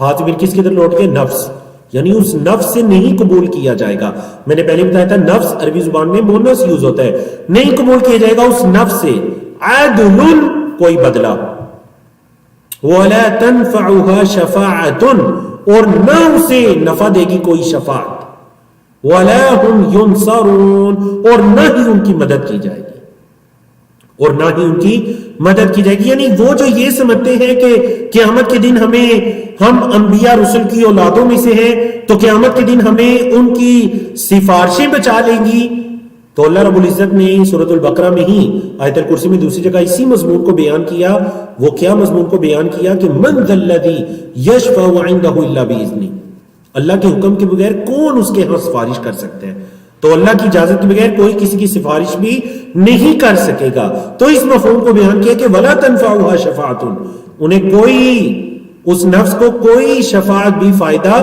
نہیں دے گی اگر کفر کی حالت میں خاتمہ ہوا تو کوئی نفس کوئی سفارش بھی فائدہ نہیں دے سکے گی حضرت ابراہیم علیہ السلام اور ان کی امامت کا ذکر ہے بیت اللہ کی قدر و منزلت کا ذکر ہے اس سے اگلے پیج پر بیت اللہ کی تعمیر کا ذکر ہے وَإِذِ ابْتَلَى اور جب آزمایا ابتلا کا لفظی مطلب ہوتا ہے آزمائش اور جب آزمایا ابراہیم علیہ السلام کو ربہ ان کے رب نے بکلمات کچھ کلمات سے فَأَتَمَّ پس انہوں نے پورا کر دیا ہن ان کلمات کو کلمات جمع ہے نا جمع مؤنث تو اس لیے جمع مؤنث کا پروناؤن آیا ضمیر آئی ہن واحد کے لیے نا ہا تو جمع کے لیے ہن تو حضرت ابراہیم علیہ السلام نے ان کلمات کو پورا کر دیا قال اللہ نے فرمایا انی بے شک میں جاعلک بنانے والا ہوں کا تجھے للناسی لوگوں کے لیے امام میں تجھے لوگوں کے لیے امام بنانے والا ہوں جی قال کہا حضرت ابراہیم علیہ السلام نے وَمِن ذُرِّيَّتِي اور میری اولاد میں سے قال اللہ نے فرمایا لا ينال عہدی نہیں پہنچے گا میرا عہد یہ جو میرا عہد ہے یہ جو میری امانت ہے یہ نہیں پہنچے گا الظالمین ظالموں کو تفسیر کی طرف آگے چلتے ہیں وَإِذْ جَعَلْنَا اور جب ہم نے بنایا البیتا گھر کو مثابتا للناس لوگوں کے لیے اجر وامنا اور امن و امان کی جگہ واتخذوا اور پکڑو من مقام ابراہیم مقام ابراہیم کو مصلی نماز کی جگہ وعہدنا الی ابراہیم واسماعیل اور ہم نے حضرت ابراہیم علیہ السلام اور حضرت اسماعیل علیہ السلام سے عہد لیا کیا عہد لیا ان طہرا یہ کہ تم دونوں پاک کرو بیتیا میرے گھر کو للطائفین طواف کرنے والوں کے لیے والعاکفین اور اعتکاف کرنے والوں کے لیے والرکعی اور رکوع کرنے والوں کے لیے السجود سجدہ کرنے والوں کے لیے راکعون کی جمع رکع اور ساجدون کی جمع سجود حضرت ابراہیم علیہ السلام کا ذکر کرنے کا یہاں پر فوراً بنی اسرائیل کے ذکر کے بعد کیونکہ آگے چل کر اس کی تفصیل آئے گی یہود یہ کہا کرتے تھے کہ حضرت ابراہیم یہودی تھے عیسائی یہ کہا کرتے تھے کہ حضرت ابراہیم عیسائی تھے اللہ کو یہ فرمانا پڑا ما کان ابراہیم یہودیا ولا نصرانی، حضرت ابراہیم یہودی یا عیسائی نہیں تھے، ولکن کان حنیفا مسلما، وہ تو اللہ کے یکسو مسلمان بندے تھے. ٹھیک ہے جی. تو حضرت ابراہیم علیہ السلام کو اللہ نے آزمایا. یہ آزمائش حضرت اسماعیل اور اپنی زوجہ کو ایک بیابان جگہ پر چھوڑنے کے ذریعے بھی تھی، حضرت اسماعیل کی قربانی کے ذریعے بھی تھی، ہجرت کرنے کی صورت میں بھی تھی، آگ میں جانے کی صورت میں بھی، اور مختلف طرح سے اللہ رب العزت نے حضرت ابراہیم علیہ السلام کو آزمایا اور وہ اس آزمائش پر پورا اترے. کہاں سے پتہ چلا؟ فَأَتَمَّهُنْ، انہوں نے اس کو پورا کر دکھایا. تو پھر اللہ کی طرف سے یہ انعام ملا کہ انی جاعلک للناس اماما. اللہ اکبر. اولاد کی محبت دیکھیے، حضرت ابراہیم نے فوراً پوچھا اللہ میری اولاد، ومن ذریتی، اللہ میری اولاد. تو اللہ رب العزت نے فرمایا ہاں اولاد بھی، لیکن لا ینال عہد الظالمین، جو ظالم ہوں گے ان کو میرا عہد نہیں پہنچے گا. گویا کہ بنی اسرائیل کو یہ تنبیہ کی جا رہی ہے تم اگر یہ دعوے کرتے ہو کہ تم انبیاء کی اولاد ہو، لیکن اگر تم ظلم کرنے والے ہو، کفر اور شرک کرنے والے ہو، تو تمہیں یہ امامت کا حق کسی صورت میں بھی نہیں پہنچتا. اور پھر حضرت ابراہیم علیہ السلام کے ذریعے سے جو بیت اللہ کی تعمیر کی گئی اس کا ذکر ہے، اور اس کی تفصیل آگے چل کر بھی آ رہی ہے. حضرت ابراہیم علیہ السلام کی مکہ اور اہل مکہ کے لیے دعا. وَإِذْ قَالَ إِبْرَاهِيمُ، اور جب کہا ابراہیم علیہ السلام نے رب اجعل، اے میرے رب بنا دے، اجعل بنا دے، هَذَا اس کو، بلدن شہر، آمنا امن والا، ورزق اور رزق عطا کر، اہلہ اس کے رہنے والے کو، یعنی اس مکہ کے رہنے والوں کو، مکہ کے جو اہل مکہ ہیں ان کو کون سا رزق عطا کر؟ من الثمرات، پھلوں کا رزق. من آمنا جو ایمان لائے، منہم ان میں سے، باللہ اللہ پر، والیوم الآخری اور آخرت کے دن پر، قال ومن کفر فأمتعه قلیلا، اللہ نے فرمایا، قال اللہ نے فرمایا، ومن کفر اور جو کفر کرے، فأمتعه پس میں اس کو فائدہ دوں گا، قلیلا تھوڑا سا، میں اسے تھوڑا سا فائدہ دوں گا، ثم پھر اضطرہ میں اس کو مجبور کر دوں گا، الی عذاب النار آگ کے عذاب کی طرف، وبئس المصیر اور کتنی ہی بری وہ جگہ ہے، کتنا ہی برا وہ ٹھکانہ ہے. یہ جو جانے کی جگہ ہے کتنی بری ہے، آگ کتنی ہی بری جگہ ہے. اللہ اکبر. بڑی خوبصورت آیت. ایک تو حضرت ابراہیم علیہ السلام کی دعا، اور دوسرا اس دعا کی قبولیت. مکہ کے اندر اہل مکہ جانتے ہیں، اہل سعودی عرب کے اندر مقیم یا یہاں کے جو رہنے والے ہیں وہ اچھی طرح سے جانتے ہیں کہ جو مکہ ہے اس کے اندر کوئی رزق یا کوئی پھل کاشت نہیں ہوتا. ظاہر بات ہے بنجر زمین، خشک سالی، کہاں سے کوئی چیز کاشت ہو. لیکن اللہ رب العزت کی قدرت دیکھیے کہ اس شہر سے کبھی رزق یا کبھی کوئی پھل جو دنیا کے کسی کونے میں آپ کو نہ ملے، مکہ مکرمہ کے اندر وہ آپ کو دکھائی دے گا. تو یہ حضرت ابراہیم علیہ السلام کی دعا کی قبولیت کا اثر ہے کہ اللہ اہل مکہ کو پھلوں کا رزق عطا کر. وَارْزُقْ أَهْلَهُ مِنَ الثَّمَرَاتِ، اہلہ من الثمرات ان کے رہنے والوں کو جو ان میں سے ایمان لائے اللہ پر اور آخرت کے دن پر، اللہ ان کو پھلوں کا رزق عطا کرو. جو اللہ نے فرمایا جو کفر کرے گا میں اسے تھوڑا سا فائدہ دوں گا. قلیلاً، قلیلاً کا کیا مطلب؟ تھوڑا سا. ان آیات سے یا اس آیت سے ومن کفر فأمتعه قلیلاً، اس سے یہ پتا چلتا ہے کہ جو کفار کو دنیا ملتی ہے یہ آخرت کے مقابلے میں بہت تھوڑی سی چیز ہے. اس وجہ سے آپ یہ کبھی پریشان نہ ہو کہ مسلمانوں کے پاس تو یہ نہیں ہے، کفار کے پاس ہے. ہاں اللہ نے یہ فرمایا تھا کہ میں انہیں تھوڑا سا فائدہ دوں گا، یعنی دنیا میں اگر انہیں پوری دنیا بھی دے دی جائے تو یہ کیا ہے؟ یہ قلیلاً. یہ قلیل کا لفظ آخرت کے مقابلے میں ہے. آخرت کے مقابلے میں دنیا کچھ نہیں، حقیر چیز ہے. اللہ نے فرمایا، اللہ کے رسول صلی اللہ علیہ وسلم نے فرمایا لو كانت الدنيا عند الله مثل جناح بعوضة، اگر یہ دنیا اللہ کے ہاں مچھر کے پر کے برابر بھی ہوتی، لما سقل کافرین منها شربۃ ماء، تو اللہ کافروں کو ایک گھونٹ پانی کا بھی نہ دیتا. لیکن دنیا کفار کو بھی مل رہی ہے, اللہ کے نافرمان بندوں کو بھی مل رہی ہے, تو پتہ چلا اس کی اللہ کے ہاں کوئی اہمیت نہیں ہے. جس کی اہمیت ہے وہ کیا ہے؟ وہ آخرت. اور آخرت میں ان کا انجام کیا ہوگا؟ ثم اضطرہ الی عذاب النار وبئس المصیر, اور بہت برا ٹھکانہ ہے. تو اللہ رب العزت کی توفیق سے ہم نے آیت صفحہ نمبر 19 کو مکمل کیا. صفحہ نمبر 20 کی طرف چلتے ہیں. یہ ہمارا سیکنڈ لاسٹ پیج ہے پہلے پارے کا. الحمدللہ اس کے بعد ہم آخری پیج ہوگا صفحہ نمبر 21, پہلے پارے کو مکمل کرنے جا رہے ہیں, اور اس کے بعد پورے پہلے پارے کی سمری آپ کے سامنے انشاءاللہ 5 منٹ کے اندر بیان ہوگی کہ پہلے پارے کے اندر آپ کیا کیا چیزیں ٹاپکس پڑھ کے رہے ہیں ہر پیج کے مطابق. جی, بیت اللہ کی تعمیر کا ذکر ہے اور دعا کی قبولیت کا ذکر ہے. اپنی اور اپنی اولاد کے لیے حضرت ابراہیم علیہ السلام کی دعا ہے.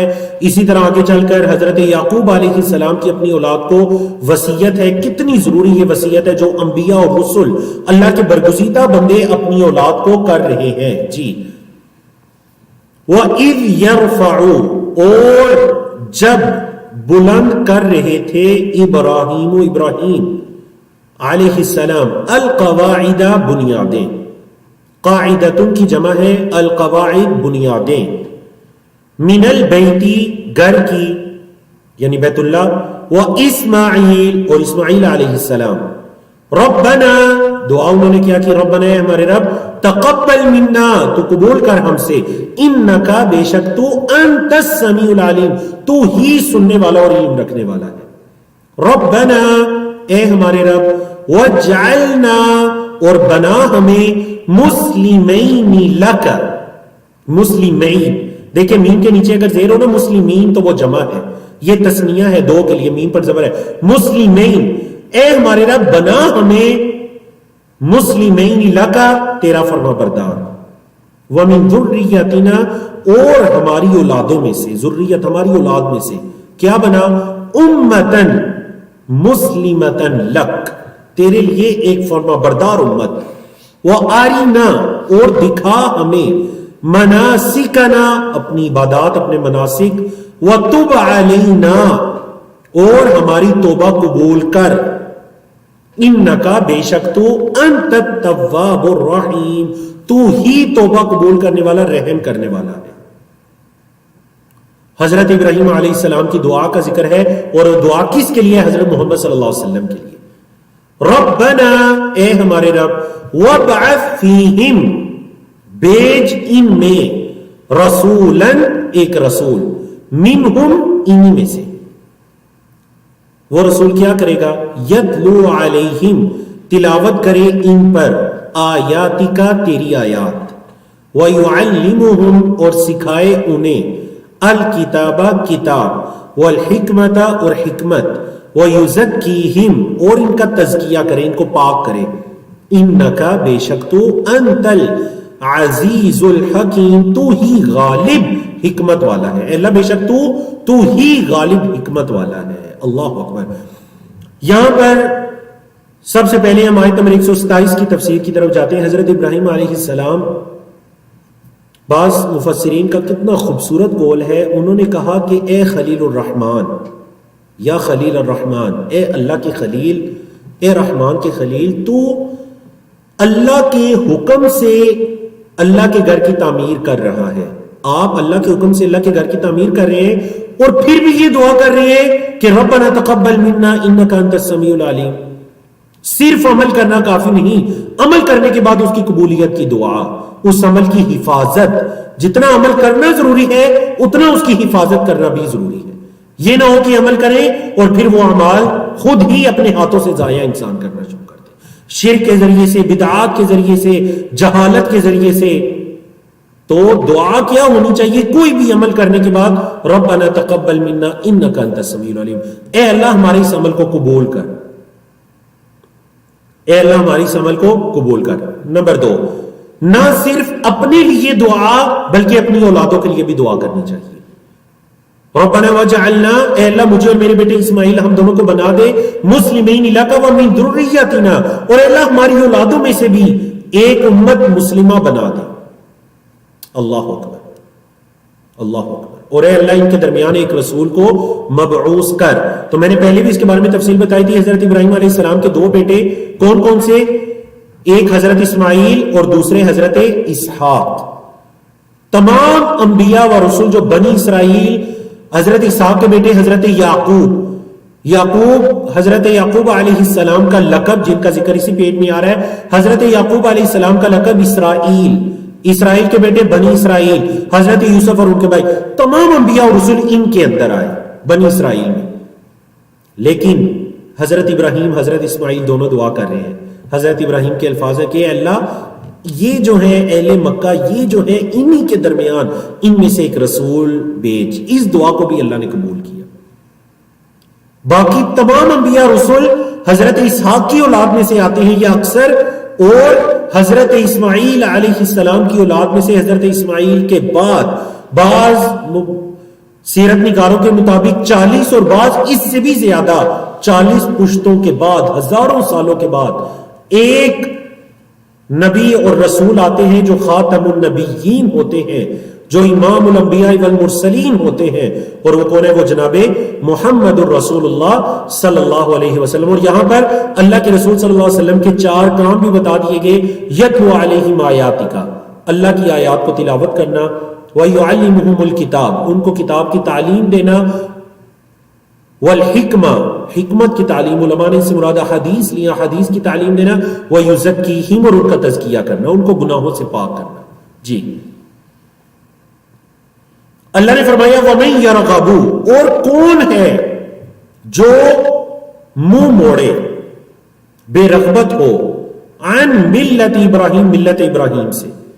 راغبہ، یہ جو چیپٹر ہے راغبہ، اس کے بعد جب عن آتا ہے تو اس کا معنی بے رغبتی ہوتا ہے، منہ موڑنا. کون ہے جو بے رغبت ہو ملت ابراہیم سے؟ الا، مگر، من سفیہ نفسا، جو اپنے آپ کو بیوقوف کر لے.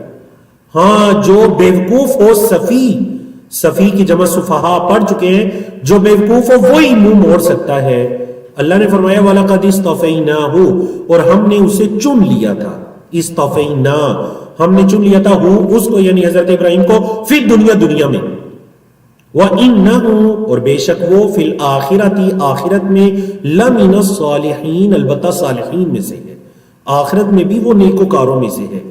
اذ قال له ربه، جب اس سے کہا اس کے رب نے. کیوں اللہ نے یہ دنیا اور آخرت میں مقام عطا کیا؟ جب اس سے کہا اس کے رب نے اسلم، فرما بردار بن جاؤ، اسلم، اسلام لے آؤ، مسلم ہو جاؤ، فرما بردار بن جاؤ، جھک جاؤ، یہ سب اسلام کے معنی ہے. قال، انہوں نے کہا اسلمت لرب العالمین، کوئی سوال نہیں، کوئی اعتراض نہیں، کچھ بھی نہیں، بس وہاں حکم ہے اور یہاں گردن جھکائی. وہ ایک شعر بھی ہے نا ایسا، ادھر حکم ربی ہو اور ادھر گردن جھکائی ہو، واللہ عالم اس کا مفہوم ایسا ہے. جب ان سے ان کے رب نے کہا اسلم، قال اسلمت لرب العالمین، انہوں نے کہا میں نے اپنی گردن جھکا دی رب العالمین کے لیے. اللہ اکبر.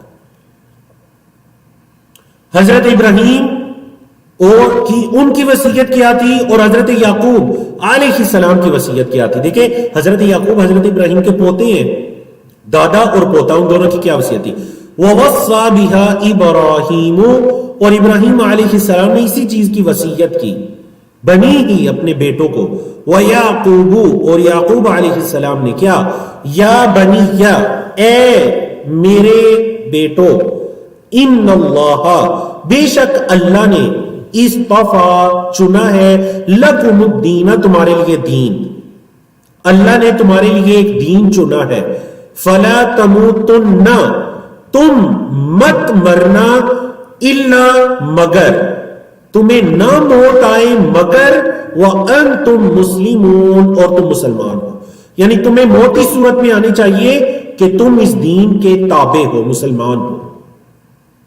اللہ نے فرمایا ام کنتم شہداء، یا تم اس وقت حاضر تھے، اذ حضر، جب آئی، یعقوب الموت، یعقوب علیہ السلام کو موت، اذ قال لبنیہ، جب انہوں نے کہا اپنے بیٹوں سے، ما تعبدون من بعدی، میرے بعد تم کس کی عبادت کرو گے؟ قالوا، انہوں نے کہا، نعبد الہک، ہم تیرے الہ کی عبادت کریں گے، وَإِلَٰهَ آبَائِكَ، اور تیرے آبا و اجداد کے الہ کی۔ اچھا وہ آبا کون ہیں؟ یعقوب علیہ السلام کے آبا کون ہیں؟ ابراہیم، حضرت ابراہیم، واسماعیل، اور حضرت اسماعیل، واسحاق، اور حضرت اسحاق، الہ واحدہ، وہ ایک الہ کی، وَنَحْنُ لَهُ مُسْلِمُونَ، اور ہم اسی کے لیے فرما بردار ہیں، اسی کے آگے گردن جھکائے ہوئے ہیں۔ اللہ اکبر۔ تفسیر دیکھیے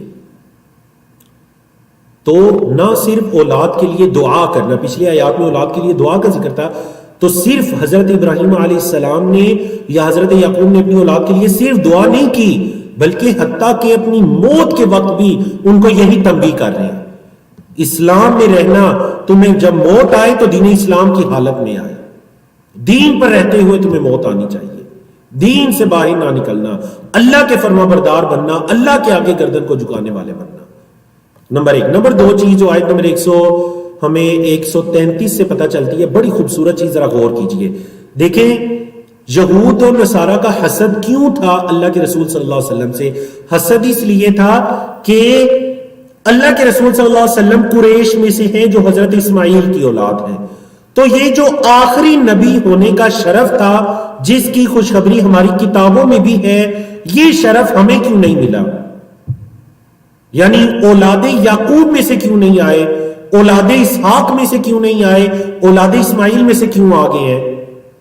گویا کہ ان آیات کے اندر اللہ رب العزت نے ان کو ایک تنبیہ کر دی کہ حضرت یعقوب علیہ السلام نے اپنی موت کے وقت کیا کہا تھا، یا ان کے بیٹوں نے کیا کہا تھا، یعقوب علیہ السلام کے بیٹوں نے، حضرت یوسف اور ان کے بھائیوں نے یہ کہا تھا کہ اے ہمارے والد گرامی، نعبد الہک، ہم آپ کے معبود کی عبادت کریں گے، آپ پریشان نہ ہوں، وَإِلَٰهَ آبَائِكَ، اور جو آپ کے آبا و اجداد ہیں۔ تو دیکھیں آبا و اجداد کے اندر کن کن کو شمار کیا؟ ابراہیم، اسماعیل، اسحاق۔ تو حضرت اسماعیل جو کہ حضرت یعقوب کے چچا ہیں، ایسے ہی ہے نا، حضرت اسماعیل جو کہ حضرت یعقوب کے چچا ہیں، ان کو بھی آبا میں سے شمار کیا، آبا و اجداد میں سے، تاکہ بنی اسرائیل کو یہ تنبیہ ہو جائے کہ جس بنیاد پر تم حسد کر رہے ہو، وہ یعقوب علیہ السلام تو حضرت اسماعیل کو اپنی آبا سمجھ رہے ہیں، والد کی طرح کا درجہ دے رہے ہیں۔ اللہ اکبر۔ تو یہ حسد بنتا نہیں ہے۔ جی پیج نمبر 20 کی سب سے آخری آیت کی طرف چلتے ہیں، آیت نمبر 134 ہے۔ اللہ نے فرمایا تِلْكَ أُمَّةٌ، یہ امت کی، یہ گروہ تھا، قد خلت، یہ گزر چکا، تحقیق گزر چکا۔ حضرت ابراہیم، حضرت اسماعیل، حضرت اسحاق، حضرت یعقوب، حضرت یوسف، یہ انبیاء رسول جن کی طرف تم اپنی نسبتیں کرتے ہو، بنی اسرائیل کو یہ تنبیہ کی جا رہی ہے کہ یہ لوگ گزر چکے، لہا، اس کے لیے، یعنی اس امت کے لیے، اس گروہ کے لیے، ما کسبت، جو اس نے کمایا، وَلَكُمْ، اور تمہارے لیے، ما کسبتم، جو تم نے کمایا۔ اس گروہ کے لیے وہ تھا جو ان کی کمائی تھی، قیامت کے دن وہی ان کے کام آئے گا جو ان کی کمائی تھی، تمہارے کام وہ آئے گا، ما کسبتم، جو تم نے کمایا۔ وَلَا تُسْأَلُونَ، فعل مجہول پیسے وائز، تم سے سوال نہیں کیا جائے گا، عما، اصل میں تھا عن ما، عن کا مطلب سے، ما جو، تم سے سوال نہیں کیا جائے گا اس چیز کے بارے میں جو کانوا یعملون، وہ عمل کیا کرتے تھے، جو وہ عمل کیا کرتے تھے، تم سے ان کے اعمال کے بارے میں سوال نہیں کیا جائے گا۔ وہ انبیاء رسول تھے، اگر ان کا عمل تھا تو ان کی اپنی ذات کے لیے تھا، تمہارا عمل ہے تو تمہاری ذات کے لیے ہے۔ اس خوش فہمی کے اندر مبتلا نہ ہو کہ تمہیں ان کا عمل کوئی فائدہ دے جائے گا۔ بہت بڑی تنبیہ ہے۔ اگر آج کے دور کے اندر بھی کوئی یہ سمجھتا ہے کہ وہ فلاں نیک بندے کی وجہ سے میں خود کچھ بھی نہ کروں اور فلاں نیک کی طرف نسبت ہونے کی وجہ سے مجھے کوئی فائدہ ہو، تو آیت نمبر 134 کے اندر تنبیہ ہے، تِلْكَ أُمَّةٌ قَدْ خَلَتْ لَهَا مَا كَسَبَتْ، اس کے لیے وہ تھا جو اس نے کمایا، تمہارے لیے وہ ہے جو تم کماتے ہو یا تم نے کمایا، تم سے ان کے بارے میں سوال نہیں کیا جائے گا، اور اسی طرح ان سے تمہارے بارے میں سوال نہیں کیا جائے گا، کیونکہ انہوں نے تمہیں وصیت بھی کی تھی، نصیحت بھی کی تھی، تمہارے لیے دعائیں بھی کیا کرتے تھے۔ اللہ اکبر۔ تو الحمدللہ اللہ رب العزت کی توفیق سے پہلے پارے کے آخری پیج کی طرف چلتے ہیں۔ کمنٹ کے اندر بتائیے کہ کیا آپ لوگ چستی کے ساتھ بیٹھے ہوئے ہیں آپ لوگ، کیا دلچسپی کے ساتھ قرآن مجید ان رمضان کی بابرکت راتوں کے اندر قرآن مجید کی تفسیر کو، ترجمے کو جو ہے وہ سیکھ رہے ہیں؟ مجھے اس چیز کا احساس ہے کہ ہماری پچھلی کلاسوں کی طرح اس کلاس میں آپ کو شرکت کا موقع نہیں مل رہا، یا پھر آپ کے سوالات یا کچھ بھی ہے، لیکن چونکہ ہم نے ایک ٹائم کے اندر اس کو مکمل کرنا ہے اور امید ہے کہ یقیناً ہر چیز واضح ہوگی۔ بارک اللہ فیکم۔ تو پہلے پارے کے پیج نمبر 21 آخری پیج کی طرف چلتے ہیں، جس میں آیت نمبر 135 سے لے کر آیت نمبر 141 تک کا ترجمہ اور مختصر تفسیر ہے۔ جی، وقالو، اور انہوں نے کہا، کونو، ہو جاؤ، یہود و نصارہ نے کہا ہو جاؤ، ہودن او نصارہ، یہودی یا عیسائی، کیا ہوگا؟ تہتدو، تم ہدایت پا جاؤ گے۔ انہوں نے کہا تم یہودی یا عیسائی ہو جاؤ، تم ہدایت پائے جاؤ گے۔ قل، اے محمد صلی اللہ علیہ وسلم فرما دیجئے، بلکہ ملت ابراہیم حنیفا، ابراہیم کی ملت، حنیفا جو یکسو تھے، حنیفہ کا مطلب ہے یکسو، ایک اللہ کی طرف متوجہ، وما کان من المشرکین، اور وہ مشرکوں میں سے نہیں تھے۔ اس آیت نمبر 135 کا مقصد بھی یہ ہے کہ تم جو اپنی نسبت کرتے ہو نا حضرت ابراہیم کی طرف، تو حضرت ابراہیم نعوذ باللہ کوئی مشرک نہیں تھے، تم مشرک ہو، تم اللہ کے ساتھ شرک کرنے والے ہو، حضرت ابراہیم مشرک نہیں تھے۔ تو تم یہ جو کہتے ہو یہودی یا عیسائی ہو جاؤ تو ہدایت پا جاؤ گے، ہاں حضرت ابراہیم کو مانتے ہو، چلو تمہیں کہتے ہیں حضرت ابراہیم کے ہی دین پر آ جاؤ، جو کہ دین توحید تھا، دین اسلام تھا، اور اس زمانے کے اندر جو حضرت محمد صلی اللہ علیہ وسلم کو دیا گیا۔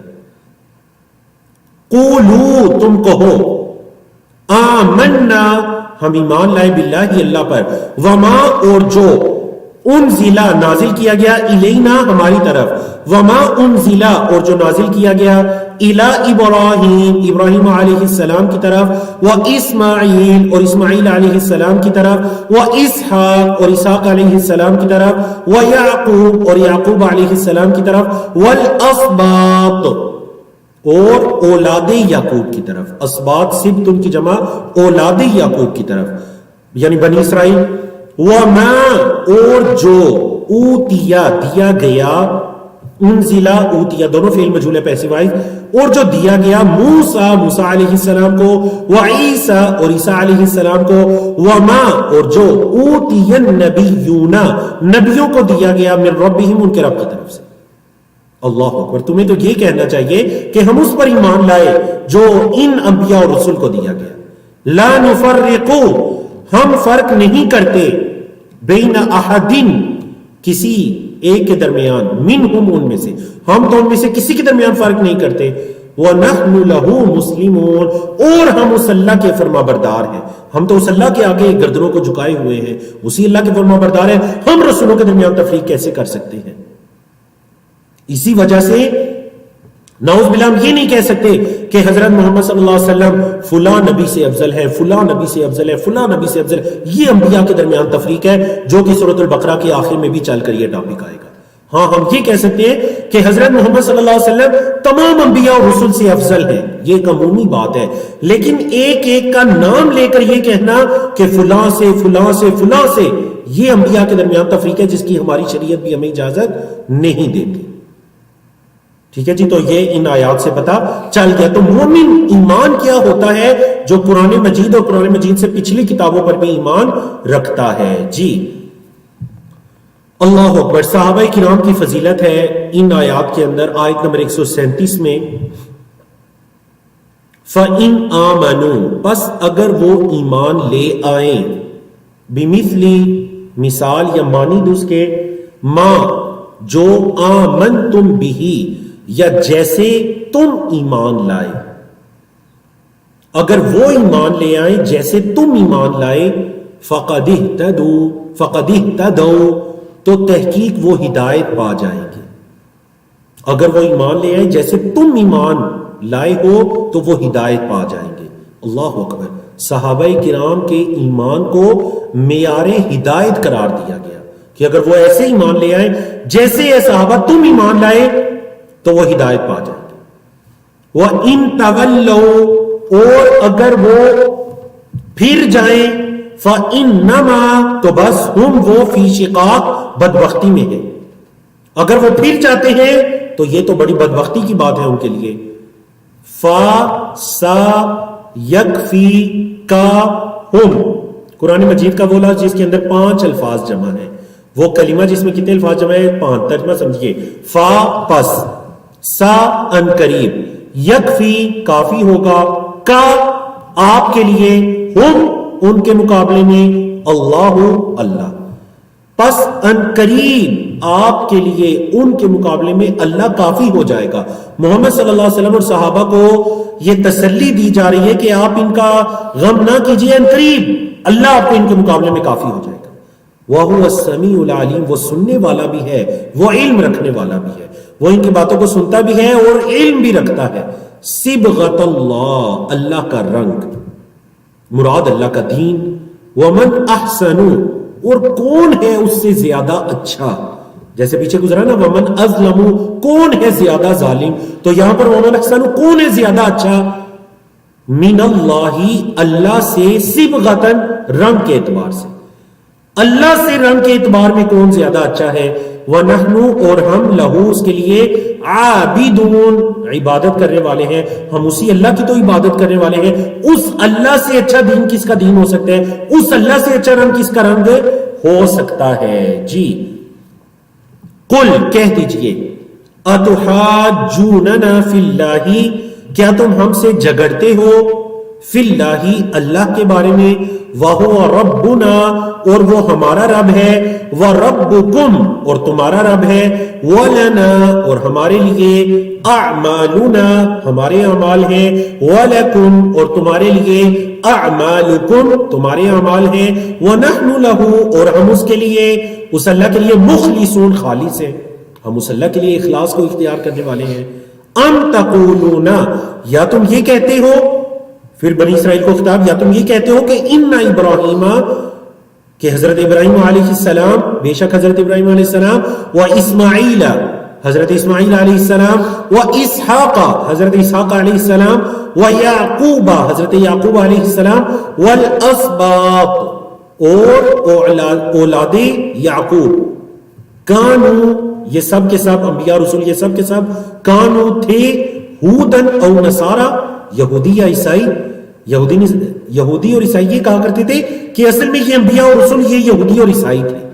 عیسائی کہتے یہ عیسائی تھے، یہودی کہتے یہ یہودی تھے. اللہ نے فرمایا کیا تم یہ کہتے ہو کہ یہ انبیاء رسول کی جماعت یہ یہودی یا عیسائی تھی؟ قل اے محمد صلی اللہ علیہ وسلم فرما دیجئے، انتم کیا تم، اعلم زیادہ جانتے ہو، ام اللہ یا اللہ، تمہیں زیادہ پتا ہے یا اللہ کو زیادہ پتا ہے؟ رد ہے، کیا تمہیں زیادہ پتا ہے یا اللہ کو زیادہ پتا ہے؟ اعلم زیادہ، اکبر دیکھیں 3 الفاظ آج کے لیسن میں گزرے زیادہ کے، یعنی اسم تفضیل جسے آپ کہتے ہیں، ازلم، احسن، اعلم. ومن اظلم کون ہے زیادہ ظالم، چوتھی مرتبہ لفظ ہے، کون ہے زیادہ ظالم، ممن اس سے جو، کتما چھپائے، شہادتن گواہی، عندہ جو اس کے پاس ہے، من اللہ اللہ کی طرف سے، جو اللہ کی طرف سے اس کے پاس گواہی ہے اس کو چھپا لے. وَمَا اللَّهُ اور نہیں ہے اللہ، بِغَافِلٍ غافل، عَمَّا اس چیز سے جو تعملون تم عمل کرتے ہو، جو تم عمل کرتے ہو اللہ اس سے غافل نہیں ہے، جو تم عمل کرتے ہو اللہ اس سے غافل نہیں ہے. تو یہاں پر بھی گویا یہود و نصارہ کو یہ تنبیہ کر دی گئی ہے. یہاں پر دیکھیں سب سے آخر میں کس کا ذکر ہے؟ شہادت کو چھپانے کا. مطلب یہودیوں کو علم تھا کہ محمد صلی اللہ علیہ وسلم اللہ کے سچے رسول ہیں، لیکن انہوں نے اس چیز کو چھپا لیا. بلکہ اگر کوئی یہودی جا کر مسلمانوں کے سامنے اظہار کر لیتا تو وہ بعد میں اس کو ڈانٹتے کہ کیوں تم نے مسلمانوں کے سامنے اظہار کیا، کل یہ اللہ کے سامنے تمہارے خلاف ہی چیز کو دلیل پیش کریں گے کہ ان کو پتا تھا، کیوں ایسا کرتے ہو. اللہ اکبر. اللہ نے فرمایا اللہ تو چھپی اور ظاہر تمام باتوں کو جانتا ہے. یہاں بھی اللہ نے فرمایا اللہ غافل نہیں ہے تمہارے اعمال سے. تو چلیے جی، اللہ رب العزت کی توفیق سے ہم اس پارے کی آخری آیت کو مکمل کرتے ہیں اور اس پارے کو مکمل کرتے ہیں. اللہ نے دوبارہ وہی فرمایا جو کہ صفحہ نمبر 20 کے آخر میں فرمایا تھا. یہود و نصارہ کا ذکر کیا، بنی اسرائیل، اس کے بعد حضرت ابراہیم، حضرت اسماعیل، حضرت یعقوب، انبیاء اور رسول کا ذکر کرنے کے بعد اللہ نے پھر وہی فرمایا، دوبارہ تاکید ہے، تلک امتن، یہ گروہ تھا، قد خلت، جو گزر چکا، لہا ما کسبت، اس کے لیے ہے جو اس نے کمایا، وَلَكُمْ مَا كَسَبْتُمْ، اور تمہارے لیے ہے جو تم نے کمایا، مطلب اعمال کیے، وَلَا تُسْأَلُونَ، اور نہیں تم سے سوال کیا جائے گا، عَمَّا كَانُوا يَعْمَلُونَ، اس کے بارے میں جو وہ عمل کرتے تھے، جو وہ عمل کرتے تھے اس کے بارے میں تم سے سوال نہیں کیا جائے گا۔ اور ایک دوسرا اس کا مفہوم کیا ہے؟ مفہوم مخالف کہ تمہارے اعمال کے بارے میں ان سے بھی سوال نہیں کیا جائے گا، تم اپنے اعمال کے جواب دہ خود ہو۔ اللہ اکبر۔ تو الحمدللہ اللہ رب العزت کی توفیق سے ہم نے پہلا پارہ مکمل کیا۔ ایک سوال آیا کہ فَسَيَكْفِيكَهُمُ اللَّهُ، کا دوبارہ ترجمہ کر دیجئے، تو چلے میں دوبارہ ترجمہ کر دیتا ہوں، پھر ہم پہلے پارے کی دہرائی کی طرف جاتے ہیں۔ فا کا مطلب پاس، سو کے معنی میں، سا کا مطلب ان قریب، ویری سون، یکفی کافی ہو جائے گا، کا آپ کے لیے، ہم ان کے مقابلے میں، اللہ اللہ، پس ان قریب اللہ ان کے مقابلے میں آپ کے لیے کافی ہو جائے گا۔ اور آپ یقین جانیے کہ یہ جو اللہ کی طرف سے خوشخبری تھی، یہ بالکل سچی ثابت ہوئی۔ یہ یہود و نصارہ اور ان کے مکر کے مقابلے میں اللہ کے رسول صلی اللہ علیہ وسلم کی زندگی میں ہی اس چیز کا مظاہرہ مسلمانوں نے اور اللہ کے رسول صلی اللہ علیہ وسلم نے دیکھ لیا کہ یہود و نصارہ کے قبائل کو ذلیل و رسوا کر کے مدینہ سے نکال دیا گیا، تو ان کے مقابلے میں اللہ آپ کو کافی ہو جائے گا۔ تو چلیے الحمدللہ اللہ رب العزت کی توفیق سے ہم نے پہلے پارے کو مکمل کیا، الحمدللہ الحمدللہ۔ 141 آیات تھی اس پارے کے اندر، انشاءاللہ کل ہمارا دوسرا پارہ شروع ہوگا، سَيَقُولُ السُّفَهَاءُ۔ یہاں پر اس سلائیڈ میں آپ کے سامنے پہلے پارے کا مکمل سمری جمع کر دی گئی ہے۔ آپ نے اس پارے کے اندر کل 21 صفحات تھے۔ سب سے پہلے پیج میں سورۃ الفاتحہ تھی، بسملہ سے اس کی ابتدا کی گئی، اللہ کی صفات ہے، ہدایت کی دعا ہے، 3 گروہوں کا ذکر ہے، ٹھیک ہے۔ پھر اسی طرح دوسرا پیج ہے، تیسرا، چوتھا، کرتے کرتے 21 پیج ان کا مکمل سمری یا خلاصہ آپ کے سامنے جمع کر دیا گیا۔ جی 1 بائی 1 اگر ہم دیکھیں تو سب سے پہلا پیج تھا سورۃ الفاتحہ، آپ نے پڑھی بسملہ، میں نے کیا کہا تھا؟ بسملہ کا کیا مطلب ہے؟ بسم اللہ الرحمن الرحیم، جیسے اعوذ باللہ من الشیطان الرجیم کو تعوذ کہتے ہیں، تو بسملہ سے کیا مراد ہے؟ بسم اللہ الرحمن الرحیم۔ اس میں اللہ کا ذاتی نام ہے بسم اللہ، اللہ، اور 2 صفاتی نام ہے الرحمن الرحیم، اور اس میں تعریف اور شکر الحمدللہ، اور اسی طرح عبادت اور استعانت کا آپس میں کیا تعلق ہے، اور اسی طرح 3 گروہوں کا ذکر ہے۔ پہلا گروہ انعام یافتہ، جن کے راستے پر چلنے کی ہم دعا کر رہے ہیں۔ دوسرا گروہ ہے المغضوب علیہم، یہ وہ گروہ ہے جن پر اللہ کا غضب ہوا، اور تیسرا گروہ ہے جو گمراہ ہوئے، اس سے مراد نصارہ ہے۔ تو 3 گروہوں کا ذکر ہے۔ اس کے بعد دوسرا پیج ہمارا آیا، دوسرے پیج کے اندر ہم نے آپ کہہ لیجئے کہ دوسرے پیج کے اندر ہم نے جو متقین تھے ان کی صفات کے بارے میں پڑھا، قرآنی اعجاز کے بارے میں پڑھا کہ لا ریب فیہ، یہ کتاب ہدایت ہے، اس کے اندر کوئی شک مت کرو، اس کے اندر کوئی شک نہیں ہے۔ تم شک یا اعتراض کی نیت سے اس کو نہ پڑھو، ہدایت کی نیت سے اس کو پڑھو، تو ضرور تمہیں اس کتاب سے ہدایت ملے گی۔ متقین کی 5 صفات کو بیان کر دیا گیا۔ پیج نمبر 3 آیا تو اس کے اندر ہم نے کفار کے بارے میں 2 آیات پڑھی، اور اس کے بعد منافقین کا تفصیلی ذکر شروع ہوا، ان کی صفات ذکر ہوئی کہ وہ فسادی ہیں، دوسروں کو بیوقوف سمجھتے ہیں، حالانکہ خود وہ بیوقوف ہے، اور وہ جو ہے اپنے آپ کو اصلاح کرنے والا کہتے ہیں، حالانکہ ہے تو وہ فسادی، اور ان کے دلوں کے اندر مرض ہے، اور اللہ نے بطور سزا کے اس مرض کو زیادہ کر دیا۔ پھر منافقین کے لیے 2 مثالوں کو بیان کیا گیا، آگ کی مثال اور بارش کی مثال۔ پھر قرآن مجید کی دعوت آئی، اور وہ دعوت یہ تھی کہ یا ایھا الناس اعبدوا ربکم، اے لوگوں اپنے رب کی عبادت کرو۔ یہ اصل بات ہے، اپنے رب کی عبادت کرو جس نے تمہیں پیدا کیا اور تم سے پہلے لوگوں کو پیدا کیا۔ تو دیکھیں 7 نشانیاں بھی بیان کر دی، ایک تمہاری پیدائش کی نشانی بیان کر دی، اور دوسری جو نشانی بیان کر دی وہ کیا بیان کر دی کہ اس اللہ نے آسمان و زمین کو پیدا کیا، آسمان سے پانی نازل کیا، اس سے تمہارے لیے پھلوں کا رزق اللہ نے تمہیں دیا۔ یہ کتنی بڑی اللہ کی نشانیاں ہیں۔ اگر اس دعوت کو نہیں مانتے پھر قرآن کا چیلنج کو مانو، اور پھر وعید ہے، وعید کے بعد بشارت ہے، جو ایمان لانے والے ہیں ان کے لیے بشارت ہے۔ پھر مچھر کی مثال دی گئی، اور جب کوئی مثال دی جاتی ہے تو ایمان والوں کا رویہ کیا ہوتا ہے اور کفار کا کا رویہ کیا ہوتا ہے. فاسقین کی 3 علامات بیان کی گئیں. وہ عہد شکنی کرتے ہیں, قطع تعلقی کرتے ہیں, وہ فساد برپا کرتے ہیں. کفار کو دعوت فکر دی گئی کہ کیف تکفرون باللہ, تم اللہ کا کیسے کفر کرتے ہو, تم کچھ بھی نہیں تھے, اس نے تمہیں پیدا کیا, پھر تمہیں موت دے گا, پھر تمہیں زندہ کرے گا, اسی کی طرح لٹائے جاؤ گے, تو تم کیسے اللہ کا کفر کرتے ہو. اور ساتھ ہی زمین و آسمان کی پیدائش کا بھی ذکر کر دیا. پھر اگلے پیج کے اندر حضرت آدم علیہ السلام جو اس روئے زمین پر سب سے پہلے ہدایت یافتہ انسان تھے, تو ان کا ذکر چل پڑا. اور پھر فرشتوں کے سامنے سجدے کا مطالبہ کرنا اللہ کی طرف سے علم کے ذریعے. اللہ رب العزت نے حضرت آدم علیہ السلام کو فرشتوں پر فوقیت اور فرشتوں پر ان کی فضیلت کو ثابت کیا. ابلیس نے انکار کیا, تکبر کیا اور سجدہ کرنے سے انکار کر دیا. جنت میں انہیں ٹھہرایا گیا حضرت آدم علیہ السلام اور ان کی زوجہ کو, اور پھر ایک خاص مرحلے سے گزرنے کے بعد انہیں زمین کی طرف لایا گیا, اور پھر ان کی توبہ کو قبول کیا گیا, دعا سکھلائی گئی اور اللہ نے ان کی توبہ کو قبول کیا. صفحہ نمبر 7 کے اندر ہم نے جو ہدایت یافتہ لوگ ہیں ان کا کیا بدلہ ہے اللہ کی طرف سے, اور کفار کا کیا انجام ہے اللہ کی طرف سے. اللہ کی طرف سے ہدایت آئے گی.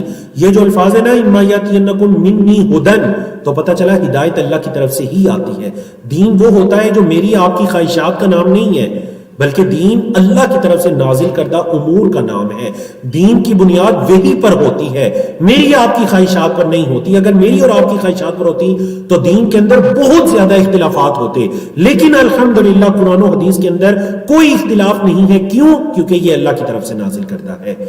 بنی اسرائیل کو ایمان لانے کی دعوت دی گئی, اور بنی اسرائیل کو اعمال صالح کرنے کا حکم دیا گیا, نماز باجماعت, زکوٰۃ, نیکی کا حکم, اور اسی طرح بنی اسرائیل کو دنیاوی نعمتوں اور آخرت کی یاد دہانی کروائی گئی. صفحہ نمبر 8 کے اندر بنی اسرائیل کو یہ بتلایا گیا کہ اللہ نے تمہیں فرعون کے ظلم سے نجات عطا کی تھی, اور پھر تم نے جو شرک کیا پھر اللہ نے تمہیں معاف کیا, اللہ نے تمہیں توبہ قبول کی اور ایک شرط لگا دی. پھر بنی اسرائیل نے ایک اور مطالبہ کر دیا اللہ کو دیکھنے کا, پھر اللہ رب العزت نے پھر ان پر اللہ نے رحم کیا, اور پھر اللہ نے ان کو ان کی موت کے بعد زندہ کیا کہ شاید وہ شکر کریں گے.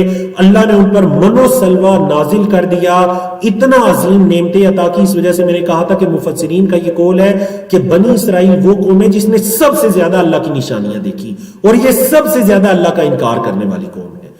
پھر اللہ نے ایک بستی میں داخل کیا, بنی اسرائیل نے مخالفت کی, اور پھر اللہ کی پکڑ آ گئی. پھر انہوں نے حضرت موسیٰ علیہ السلام سے مطالبہ کیا چشموں کا, اللہ نے چشمے جاری کر دیے, اور وہ شکر ادا کرنے کی بجائے اپنی آنکھوں سے 20 نشانیوں کو دیکھنے کے باوجود پھر وہ کفر کرنا شروع ہو گئے, اور اعلیٰ چیز کو چھوڑ کر ادنا کا مطالبہ شروع کر دیا.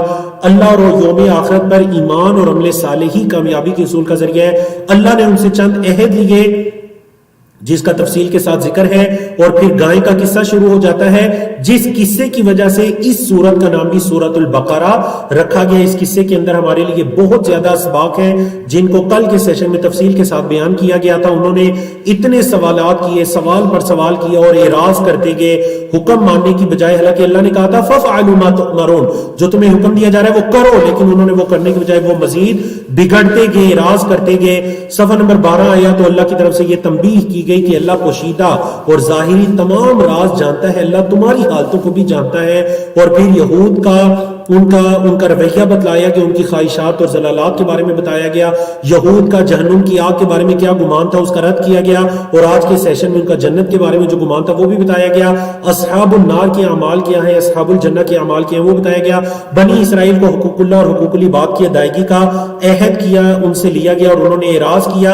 اگلے پیج نمبر 13 کے اندر بھی اس میثاق کی مزید شکیں ہیں کہ تم نے یہ کام نہیں کرنے, لیکن انہوں نے وہی کام کیے. بنی اسرائیل کا رویہ جھٹلانا تھا انبیاء کو, یا پھر انبیاء کو قتل کر دینا تھا. اگر اللہ کے رسول صلی اللہ علیہ وسلم کے خلاف بھی یہود نے کچھ کیا تو یہ کوئی نئی بات نہیں ہے, اس سے پہلے بھی وہ انبیاء کے ساتھ ایسا سلوک کرتے رہے ہیں. صفحہ نمبر 14 آیا جس کے اندر آخری نبی کی بعثت کا وہ انتظار کیا کرتے تھے, لیکن جب اللہ کے رسول صلی اللہ علیہ وسلم آئے, اولاد یعقوب اولاد اسحاق سے اولاد اسماعیل میں آئے, تو وہ بغض اور حسد کرنا شروع ہو گئے. اللہ کے نازل کردہ احکامات سے انہوں نے روگردانی کرنا شروع کر دی, اور پھر وہ ایمان لانے کا دعویٰ تو کرتے تھے, لیکن اللہ نے بتلا دیا کہ ان کا ایمان کیسا ہے. حضرت موسیٰ علیہ السلام کا ذکر اسی صفحہ نمبر 14 سے شروع ہوتا ہے اور پھر آگے چلتا ہے. اللہ کے رسول صلی اللہ علیہ وسلم کی طرف سے یہود کو مباہلے کی دعوت دی گئی، موت کی تمنا کی، لیکن انہوں نے اس کو قبول نہیں کیا کیونکہ وہ اللہ کے رسول صلی اللہ علیہ وسلم کی صداقت کو جانتے تھے، اور یہود جبریل امین سے دشمنی کرنے والے تھے۔ اس کی وجہ کل کے سیشن میں بتائی گئی، آیات کا انکار کرنے والے فاسق ہوتے ہیں، اور پختہ عہدوں کو توڑنا یہ یہودیوں کا طریقہ کار تھا، ان کی روش تھی۔ صفحہ نمبر 16 آیا جو کہ آج کا پیش تھا، اس کی اتنی دہرائی کی ضرورت نہیں ہے، الحمدللہ آج ہی ہم نے پڑھا ہے۔ اس میں حضرت سلیمان علیہ السلام اور ان کی قوم اور نعوذ باللہ جو ان کی طرف انہوں نے بہتان منسوب کیا اس کی نفی کی گئی کہ وما کفر سلیمان علیہ السلام نے کفر نہیں کیا تھا، بلکہ ان شیاطین نے، ان جادوگروں نے کفر کیا تھا جو لوگوں کو جادو سکھایا کرتے تھے۔ اسی طرح اللہ کی طرف سے آزمائش کے بارے میں بتلایا گیا کہ یہ جادو ایک آزمائش ہے۔ صفحہ نمبر 17 کے اندر نسخ اور نسیان کے بارے میں بتلایا گیا کہ اگر کسی آیت کا حکم یا کوئی آیت منسوخ ہو جاتی ہے تو یہ اللہ کی طرف سے ہے، اللہ اس سے بہتر یا اسی کی مانند کوئی آیت لے کر آتا ہے۔ اور میں نے بتلایا کہ کل جب ہم دوسرے پارے کو شروع کریں گے تو انشاءاللہ دوبارہ نسخ کے بارے میں جو تحویل قبلہ کا حکم ہے اس کے بارے میں تفصیلی گفتگو ہوگی، اور الحمدللہ پیج نمبر 18، 19، 20، 21 یہ ہم نے آج کے اس سیشن کے اندر الحمدللہ ہم نے ان تمام صفحات کو کور کیا۔ پیج نمبر 21 آیت نمبر 141 پر ہمارا پہلا پارہ مکمل ہوا۔ کل انشاءاللہ ہمارا دوسرا پارہ شروع ہوگا، صرف 5 صفحات پڑھے جائیں گے۔ کل کی کلاس کا ٹائم انشاءاللہ 1 گھنٹے 10 منٹ ہوگا، تو آج جو ٹائم ہمارا تقریباً آدھا گھنٹہ اوپر گیا، میں اس کے لیے بھی آپ سے معذرت خواہ ہوں، لیکن ہم نے پہلے آپ سے اجازت لی تھی اور کل بھی آپ کو بتایا تھا۔ امید ہے کہ ہم نے آج کے لیسن سے بھی آپ نے کچھ نہ کچھ سیکھا ہوگا، اور مستقبل کے اندر ہم اللہ رب العزت سے دعا کرتے ہیں کہ جیسے اللہ نے ہمیں ان 4 دنوں کے اندر اپنے ٹارگٹ کو مکمل کرنے کی توفیق عطا کی، اللہ رب العزت آنے والے دنوں کے اندر بھی ہماری خصوصی اعانت فرمائے، اللہ ہمیں توفیق عطا کرے۔ اور جو سب سے ضروری سوال جو حضرت ابراہیم علیہ السلام کی بھی دعا تھی، ہم بھی اللہ سے یہی دعا کرتے ہیں کہ ربنا تقبل منا انک انت السمیع العلیم وتب علینا انک انت التواب الرحیم۔ اللہ رب العزت ہماری ان ٹوٹی پھوٹی کوششوں کو، کاوشوں کو اپنی بارگاہ کے اندر قبول و منظور فرمائے، اور اللہ رب العزت اس ماہ مبارک کو صحیح معنی میں ہماری زندگیوں کو چینج کرنے والا مہینہ بنا دے۔ اقول قولی ھذا استغفر اللہ لی ولکم ولسائر المسلمین من کل ذنب وصلی اللہ تعالی علی نبینا محمد وعلی آلہ وصحبہ اجمعین، والسلام علیکم ورحمۃ اللہ وبرکاتہ۔